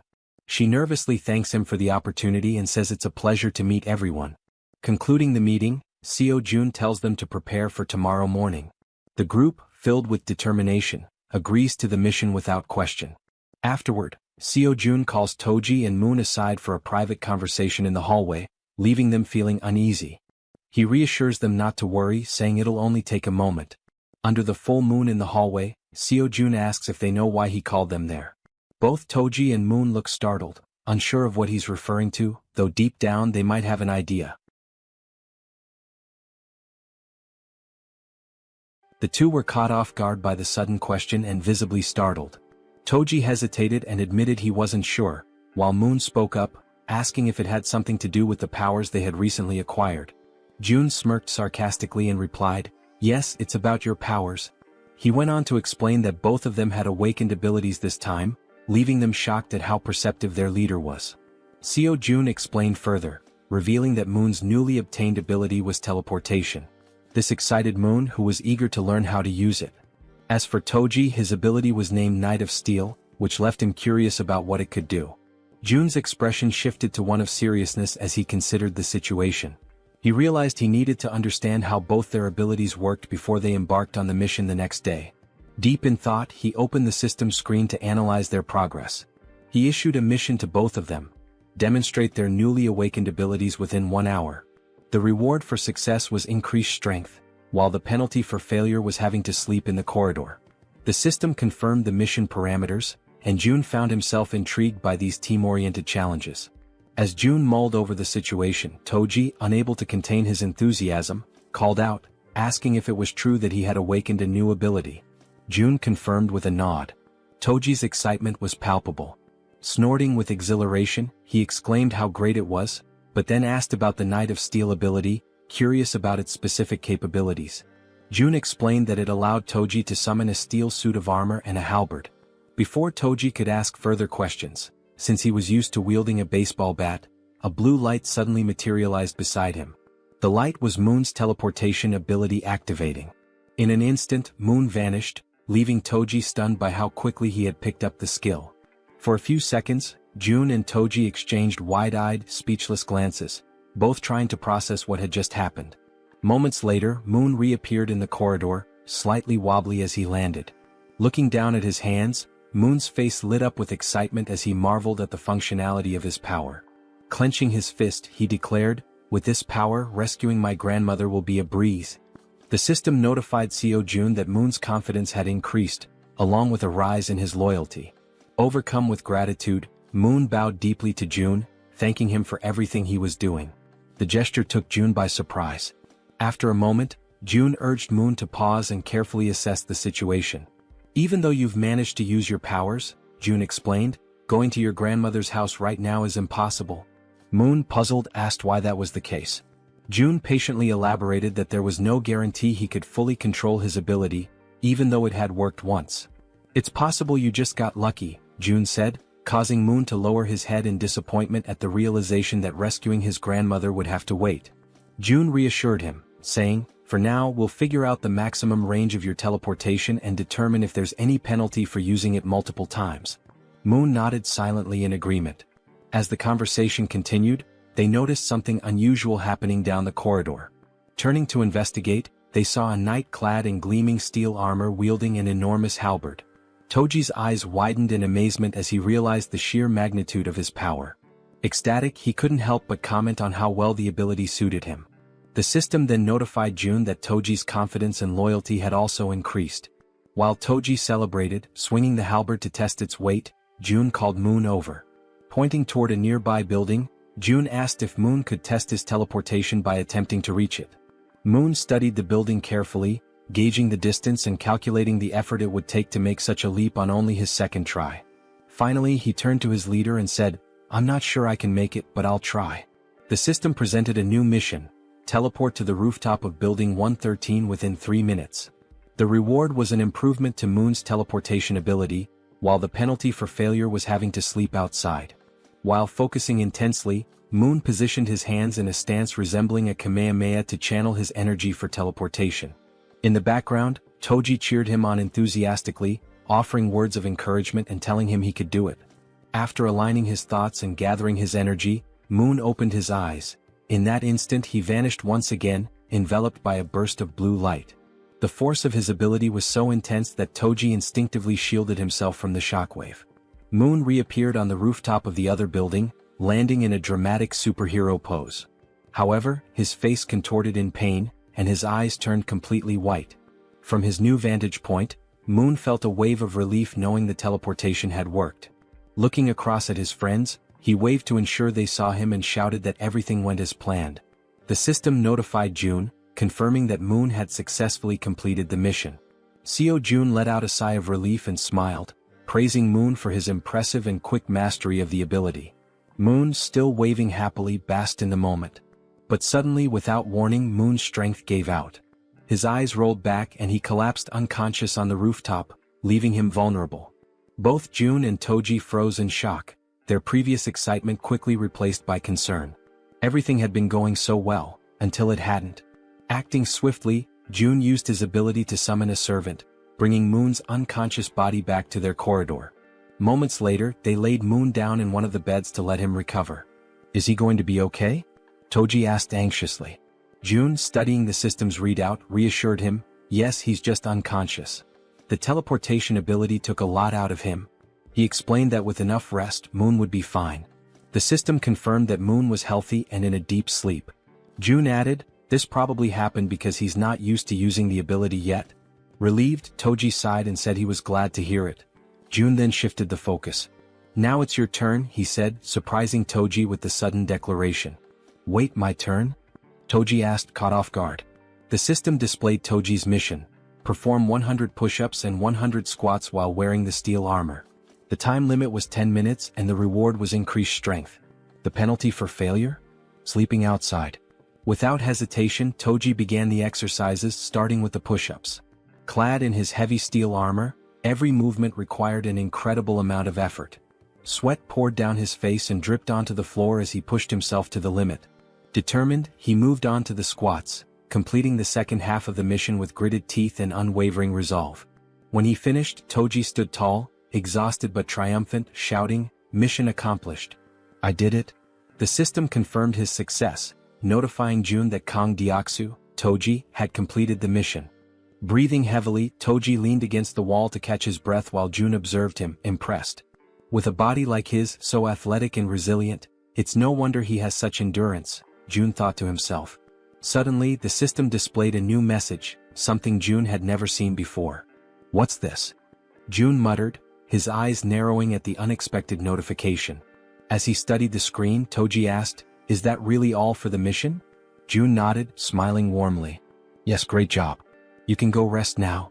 The system finished calculating and displayed a notification. Toji's strength had slightly increased. Turning to June, Toji expressed his gratitude. "Thanks for taking the time to help us. I really appreciate it." June, surprised by the sudden notification and watching Toji feel the changes in his body, noticed a new sense of energy radiating from him. Looking at his own hands, Toji clenched them into fists, feeling the power coursing through his veins. "This reward changes everything," he said with a confident smile. The next day, somewhere in a dark alley in Busan, Han screamed in desperation, urging everyone to run. The group scattered, fleeing for their lives as a ferocious horde of goblins pursued them. Toji, however, stopped running and turned around, his fury evident. Assessing the situation, he decided to act. The goblins, focused on their chase, were suddenly blinded by a brilliant light shining in front of them. As they adjusted their vision, they saw a towering figure clad in a steel suit of armor wielding a massive halberd. Without hesitation, Toji charged forward and struck the nearest goblin, impaling it with his halberd in one swift, powerful motion. Then Toji unleashed a flurry of diagonal strikes in rapid succession, cutting down goblins one after another. But the goblins, fueled by rage, refused to give up and surged forward with a determined attack. Expecting a direct assault, Toji braced himself, but the goblins cunningly outmaneuvered him, slipping past to target the more vulnerable backline. In an instant, arrows struck the goblins' heads in swift succession, ending their rampage permanently. Toji turned to see what had happened and spotted Moon wielding a bow and arrow. "Don't worry," Moon called out confidently. "I'll handle any goblins that get past you. Focus on the ones ahead." Gripping his halberd tightly, Toji turned back to the remaining goblins. A smirk spread across his face as he responded, "Got it?" Seeing Toji's renewed focus, the goblins froze, hesitating in their attack. One by one they began to retreat, turning back to where they came from. Frustrated, Toji yelled at them to come back and face him. As the goblins retreated, terror gripped them when a massive shadow appeared before them. It was the bear girl, her glowing red eyes piercing through the chaos. This was her dramatic first appearance, emerging from an ambush prepared for the retreating goblins. The goblins had no choice but to surrender to their fate, collapsing in despair and lamenting their past misdeeds. The group showed no mercy. Moon's arrows flew with precision, Toji's halberd struck powerfully, and the bear girl slashed through the goblins with her razor-sharp claws. Together they defeated the goblins one by one. Seizing the opportunity, Han shouted to Moon, "Now's your chance. Go." Moon, understanding the urgency, broke into a sprint toward his grandmother's house. "Thank you, Han," he called back as he ran, grateful for the opening created by his comrades. Meanwhile, the system notified Seo Jun that the citizen Moon had completed his mission. A pop-up appeared, stating that it was now evaluating the missions Moon had completed.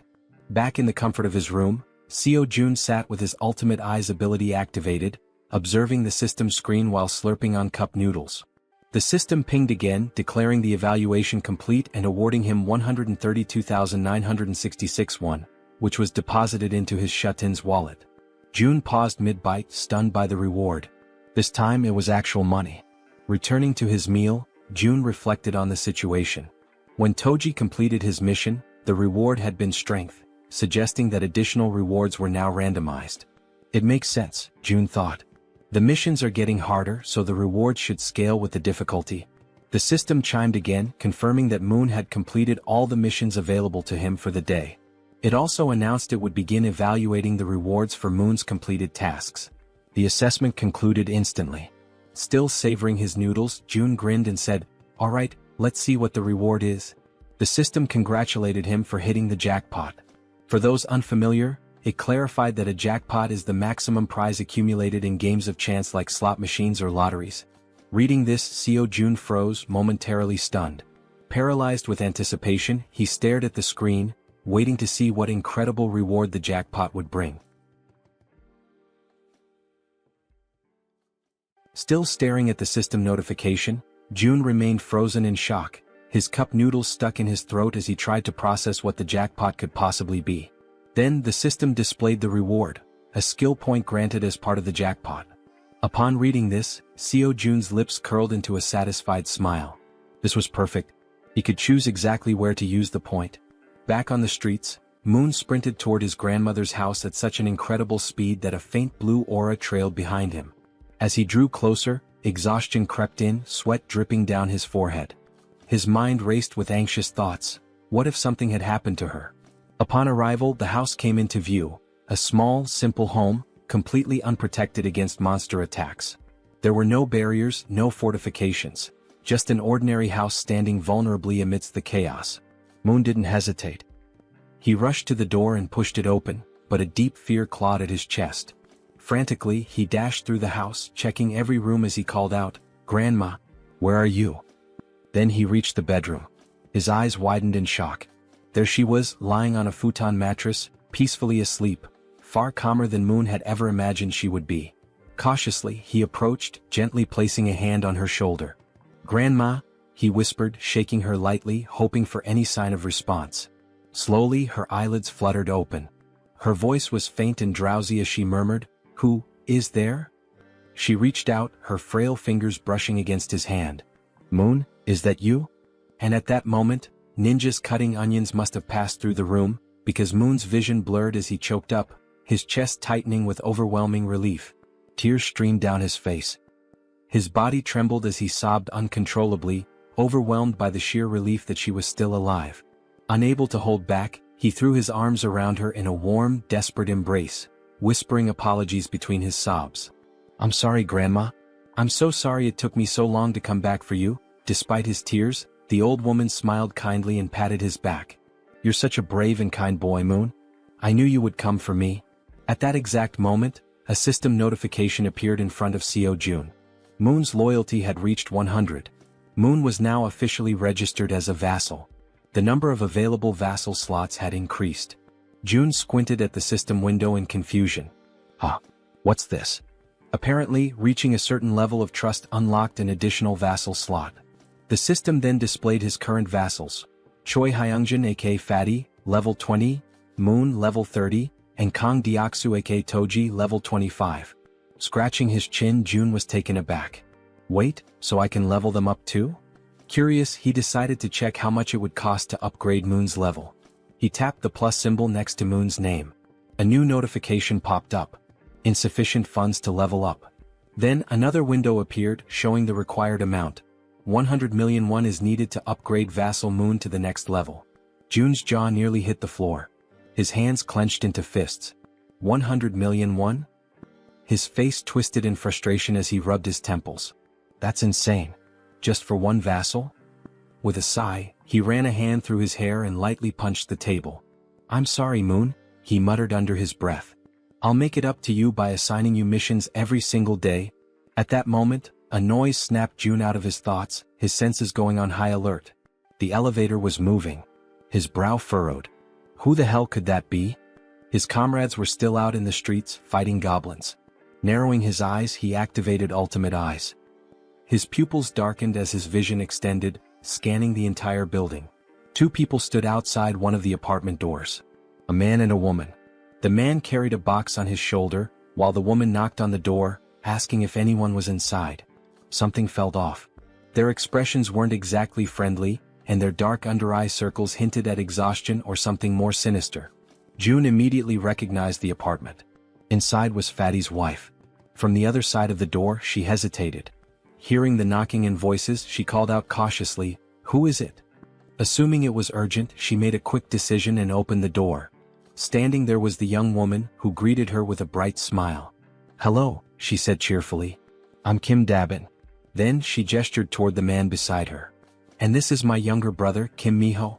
She continues, mentioning that they live in unit number 1701. Intrigued, Fatty's wife asks what brings them there. The girl sighs, explaining that she only came because she desperately needed help, leaving Fatty's wife wondering what kind of help she could possibly need. Then, with a sudden burst of desperation, the girl blurts out, practically shouting, "Would it be possible for you to let me take a shower?" Fatty's wife is completely caught off guard. Her jaw drops. Of all the things she had expected to hear, this was the absolute last. Still trying to process it, she blinks in disbelief and asks if she heard correctly. "Did you really just ask to take a shower? And that's all you need?" The girl nods eagerly. "Yes, that's all. I just want a shower." Relieved that the request wasn't anything too complicated, Fatty's wife lets out a small chuckle and waves them inside. "Well, that's easy enough. Come in." The two enter, expressing their gratitude. The man, still carrying the box on his shoulder, also thanks her before asking where he should put it. Curious, Fatty's wife asks what's inside. As he places it down on the floor, the girl, still grateful, explains that it's just canned food and some miscellaneous supplies. The man opens the box, revealing various types of canned goods, exactly as she had said. Seeing this, Fatty's wife smiles and thanks them, mentioning that they really didn't have to go through all that trouble. The girl waves it off. "It's nothing really. If you think about it, I just walked into a stranger's house and made a pretty weird request." Just as she finishes speaking, something catches her attention from the corner of her eye. She turns her head slightly, her gaze landing on the collection of bows lined up against the wall, alongside Toji's baseball bat. Curious, she can't help but ask, "Do these bows and that bat belong to the owner of this apartment?" Fatty's wife wasn't expecting that question. Still, after a brief pause, she shakes her head. "No, actually. These don't belong to the apartment's owner. The real owners live in another unit, but it's kind of a complicated situation to explain in just a few words." The girl nods in understanding. "I see." Watching everything unfold, Seo Jun deactivates his ability and thinks to himself that so far they don't seem like bad people. He then shifts his gaze toward the window and murmurs to himself, "I'll go check it out later." After a brief moment of thought, he adds, "I also need to talk to them. I want to ask if they'd be willing to help rescue other survivors from the nearby apartments." Before he can dwell on it further, a sudden system notification pops up. June blinks in surprise as the message appears before him. "You have successfully hunted a red tiger." A second notification follows immediately after. "You have gained a large amount of XP." Then another. 39,783,201 has been deposited into the Ultimate Shut-in's wallet. And finally, one last message. "Your skill level has increased and you have acquired a new ability." June stares at the notifications, his eyes widening in shock. What just happened out there? He hadn't even been paying attention for that long. How could so much have changed in such a short time? Without hesitation, he forces himself to reactivate Ultimate Eyes, pushing his abilities to their limit despite the strain. Outside, the battlefield is far from calm. Han, the archer, and the guy with glasses are both lightly wounded. In front of them, the corpse of a massive red tiger lies motionless on the ground, and next to it, the werbear is also severely injured, struggling to move. The rest of the group stands frozen, unsure of what to do next. June observes everything, but a strange feeling creeps up on him. His stomach twists, and his chest tightens as a wave of unease washes over him. What the hell just happened? Suddenly, a sharp pain shoots through his body. His muscles spasm, cold sweat dripping down his face as an overwhelming pressure grips his chest. He groans in agony, barely able to keep himself upright. Then the system sends another notification. You have discovered individuals who are eligible to receive citizenship. Through the pain, June barely manages to process the message. There are still people who aren't citizens yet? His breathing is ragged, but he forces himself to speak. System, grant them citizenship. A new notification appears instantly. A list of names flashes across the screen. Citizenship has been granted. And then, another alert. You have officially reached 50 citizens. An additional message follows. The amount of XP and money that citizens can earn has increased by 100%. But the surprises don't stop there. A final notification appears on the screen, revealing something unexpected. As the number of citizens has reached a specific threshold, all citizens have unlocked a new ability, Power of Trust. June stares at the words, mind racing. Power of Trust. What does that even mean? Despite his lingering confusion, his thoughts drift back to the battlefield. He clenches his jaw. Did anyone get seriously hurt? Back on the streets, we see Moon, slightly injured and gasping for breath, making a tremendous effort as he carries his grandmother on his back. Everyone else is also wounded, running desperately while providing cover for Toji, who is carrying the injured werebear woman. Observing this, June quickly realizes that the situation outside is far worse than he had imagined.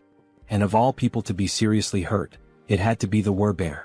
As the group races to escape, a horde of goblins suddenly appears right in front of the two carrying the wounded. The team members covering them from behind immediately let loose a volley of arrows, striking down goblins to clear a path. The archer, watching closely, is startled by the precision of the man with glasses.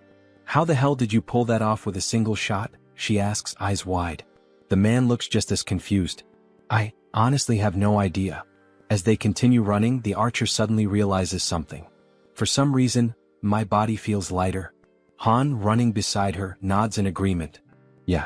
And I just noticed, I'm not even out of breath anymore. Meanwhile, back with June, the system finally provides an explanation. The ability Power of Trust is a passive skill that increases all stats by X%, where X equals the trust level of each citizen. Seo June stares at the message in disbelief. This skill didn't even exist before. How the hell is it so strong? Then, another realization hits him. Every single member of his group has at least 50 trust points or more. This means that all their stats, including stamina, strength, reflexes, and more, have naturally increased by 50%. At that very moment, Moon's expression shifts as if something suddenly clicks in his mind. He has a hunch. This must be another one of June's new abilities. The system then notifies June of something else. Both of the girls have now surpassed 30 loyalty points. As a result, they are now eligible to be registered as vassals. Without hesitation, Kim immediately commands the system to register both of them. The moment it happens, the two women suddenly stop in their tracks, their bodies tingling as an overwhelming power surges through them. The system follows up with an update. Kim Gaeong, now at level 20, has acquired the piercing ability. Yu Hyerin, now at level 25, has awakened the skill Poisonous Mist. Now, brimming with their newfound power, the two turn back, ready to face the goblins chasing them. The archer steadies herself, drawing her bow. She fires an arrow straight at the goblins. Normally, her shots always land as headshots, every single time. But this time, something is different. The arrow doesn't just pierce through one goblin, it ricochets off and strikes several others, piercing through them effortlessly. Confused, the archer furrows her brows. What the hell? What just happened? The system promptly provides an answer. The ability Piercing is a tier C skill that uses mental strength to fire a penetrating arrow. June, standing with his arms crossed, watches as the information unfolds before him. Now that he knows what the ability is, he immediately issues a command to the system. Create a mission.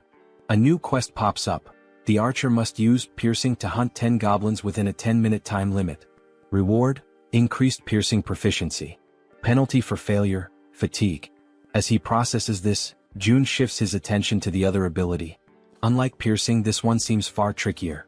Poisonous Mist is a deadly attack, and while it's classified as a B-rank skill, using it incorrectly could endanger the entire team. June exhales sharply, deciding to deal with it later. I'll figure it out when the time comes. Just then, the system sends another notification. The archer has successfully completed the mission. 10 goblins eliminated. A new message follows. The maximum number of missions available for today has been reached. Evaluating. June sighs, unimpressed. The rewards weren't that great this time. But now that the battle outside has settled, he decides it's time to check on the citizens living on the lower floors. Activating ultimate eyes, he scans the corridors. His gaze locks onto the silhouette of a man walking calmly through the halls, his hands tucked into his pockets. June watches as the man heads toward the bathroom, likely to collect water. Smart. June notes that this man has good survival instincts. He's gathering water before supplies run low. Shifting his focus elsewhere, June spots another pair, a man and a woman sitting together, preparing to eat. He observes them for a moment, realizing something important. They're already capable of gathering food and water on their own. Then, in another part of the building, something unexpected catches his eye. A woman. She's lying motionless on the floor inside a room. Without a second thought, June bolts toward her. The system immediately provides an update. Kim De-jung. Trust level, 18. Ability, healing, awakened. June's heart pounds in his chest. Healing? His eyes dart between the system message and the unconscious woman on the floor. He reads the ability description. She can heal wounds. A surge of urgency floods through him. She's the first healer they've found, and they desperately need her. Without hesitation, June sprints forward. He has to help her, no matter what. After sprinting through the hallways, June finally arrives in front of the door to the room where the woman had collapsed. His breathing is still heavy from the run, but he quickly composes himself and reaches for the doorknob. Slowly, he tries to turn it, hoping to gain access without any trouble. However, to his surprise, the door is locked from the inside. A deep frown settles on his face as he realizes there is no way for him to open it from the outside. The sudden obstacle causes his shoulders to slump slightly, and he takes a step back, frustration creeping into his thoughts. But just as he starts to contemplate another course of action, something unexpected happens. His eyes widen momentarily as a new notification from the system appears before him. By sheer coincidence, or perhaps fate itself, he has just acquired a new skill. The system promptly displays its details. The ability is called Invisible Hand, and it is currently at level 1. According to the description, it allows him to summon and control an invisible hand at will. Reading the notification, a surge of newfound determination fills his chest. His grip tightens into fists as he mentally acknowledges the absurd but undeniable reality of his newfound power. Silently, he expresses his gratitude for this sudden stroke of fortune. Closing his eyes for a brief moment, June focuses his thoughts entirely on the locked door before him. He visualizes himself breaking the lock, willing it to yield under his command. When he finally opens his eyes, he is met with an unexpected yet welcome sight. Right before him, materialized out of shut-in energy, is a lock-breaking tool, a sturdy bolt cutter formed entirely of the same strange energy he has come to rely on. Without hesitation, he reaches forward, taking hold of the newly formed tool. The cold sensation of the manifested object in his grip confirms its existence. Without wasting another second, he positions it against the lock and applies pressure. A sharp snap echoes through the quiet hallway as the lock gives way effortlessly. With a swift motion, he pushes the door open and rushes inside. The moment he steps into the dimly lit room, his gaze immediately lands on the unmoving woman lying on the floor. Now that he is seeing her up close, the eerie stillness of her body makes the entire scene feel unsettling. June quickly kneels beside her, concern evident in his expression. Reaching out, he gently nudges her shoulder, his voice calm yet firm as he speaks. He asks if she can hear him, if she is all right, urging her to wake up. There is no response. A deep sense of unease washes over him. He carefully observes her condition, scanning for any visible injuries. But what he notices instead sends a wave of worry through him. Her face is unnaturally pale, her lips dry and cracked. Severe dehydration. His mind races. Dehydration this extreme could be dangerous. She needs help, immediately. He quickly shifts his attention to the surroundings, searching for anything that might assist in stabilizing her condition. His eyes dart around the room, taking in every detail. Then, something catches his attention, something that makes him pause, confusion flickering across his face.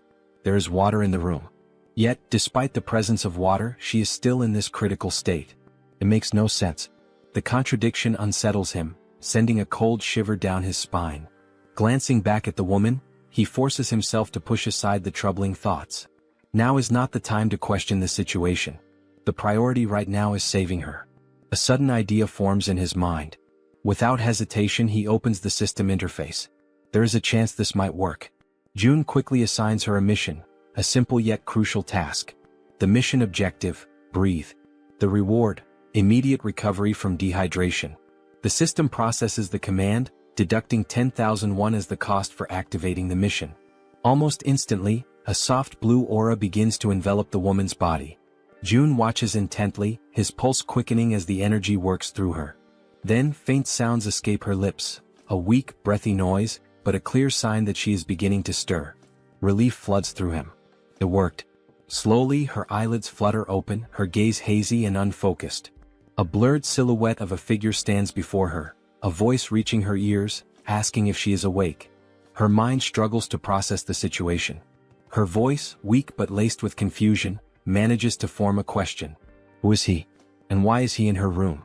June straightens slightly, meeting her dazed gaze. He introduces himself, explaining that he lives in a unit just above hers in the building.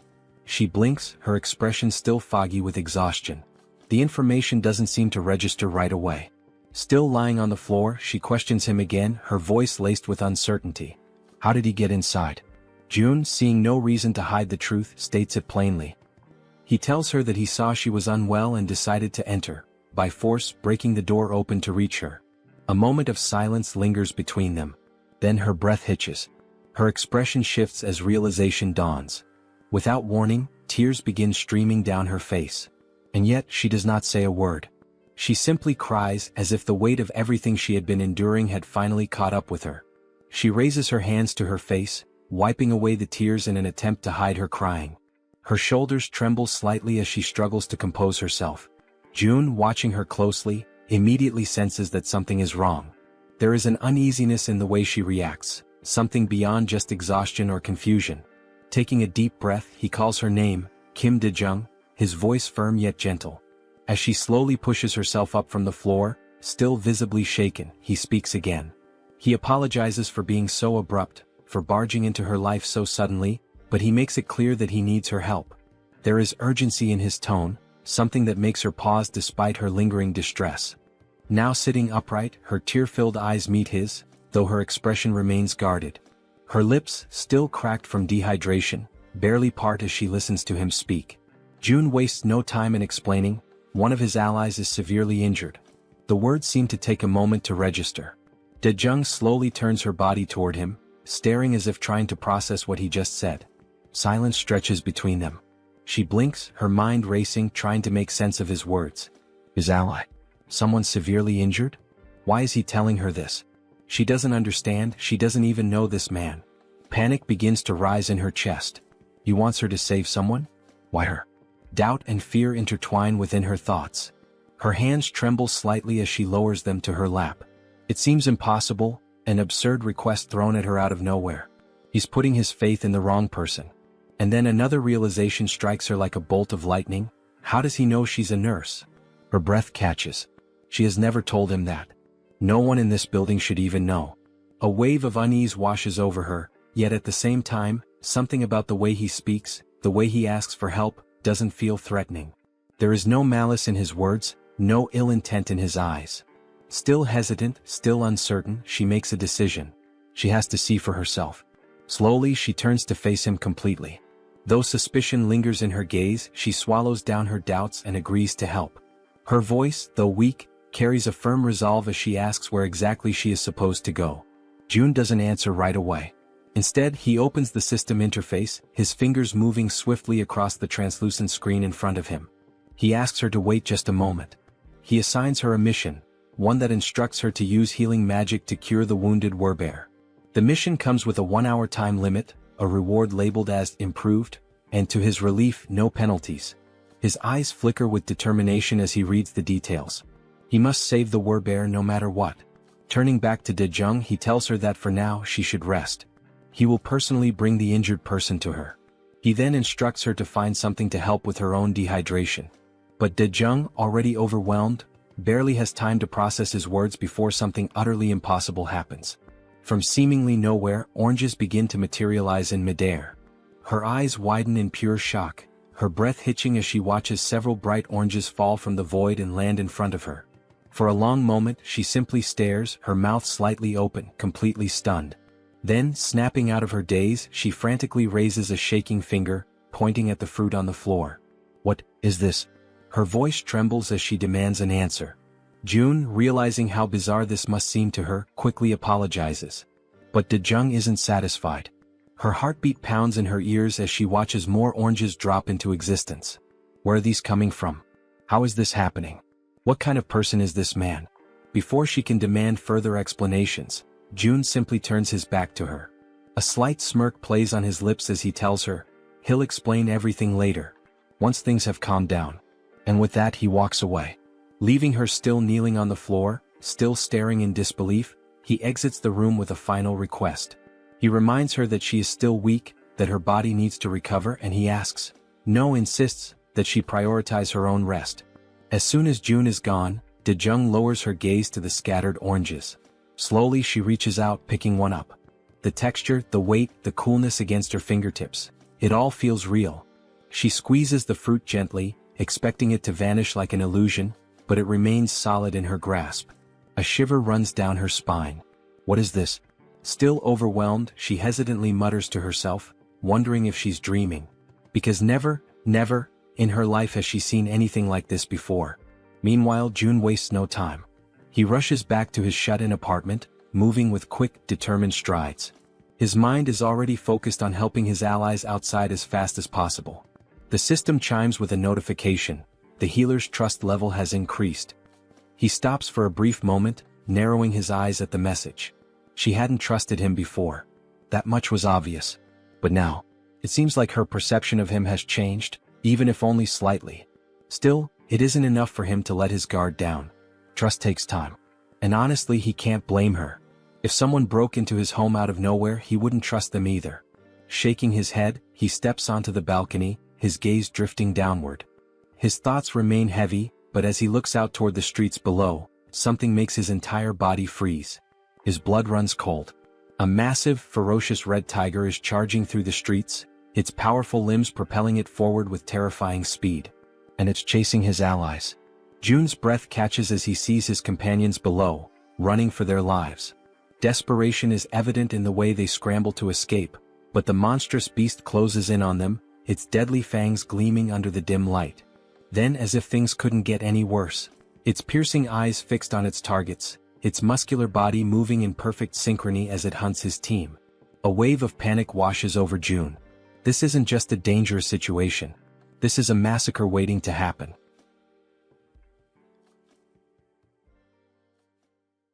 If you enjoyed this video, don't forget to give it a thumbs up, it really helps. And for more content like this, make sure to subscribe and hit the notification bell so you don't miss any updates. Let me know in the comments if you'd like to see another part. I'd love to hear your thoughts. See you next time. Bye-bye.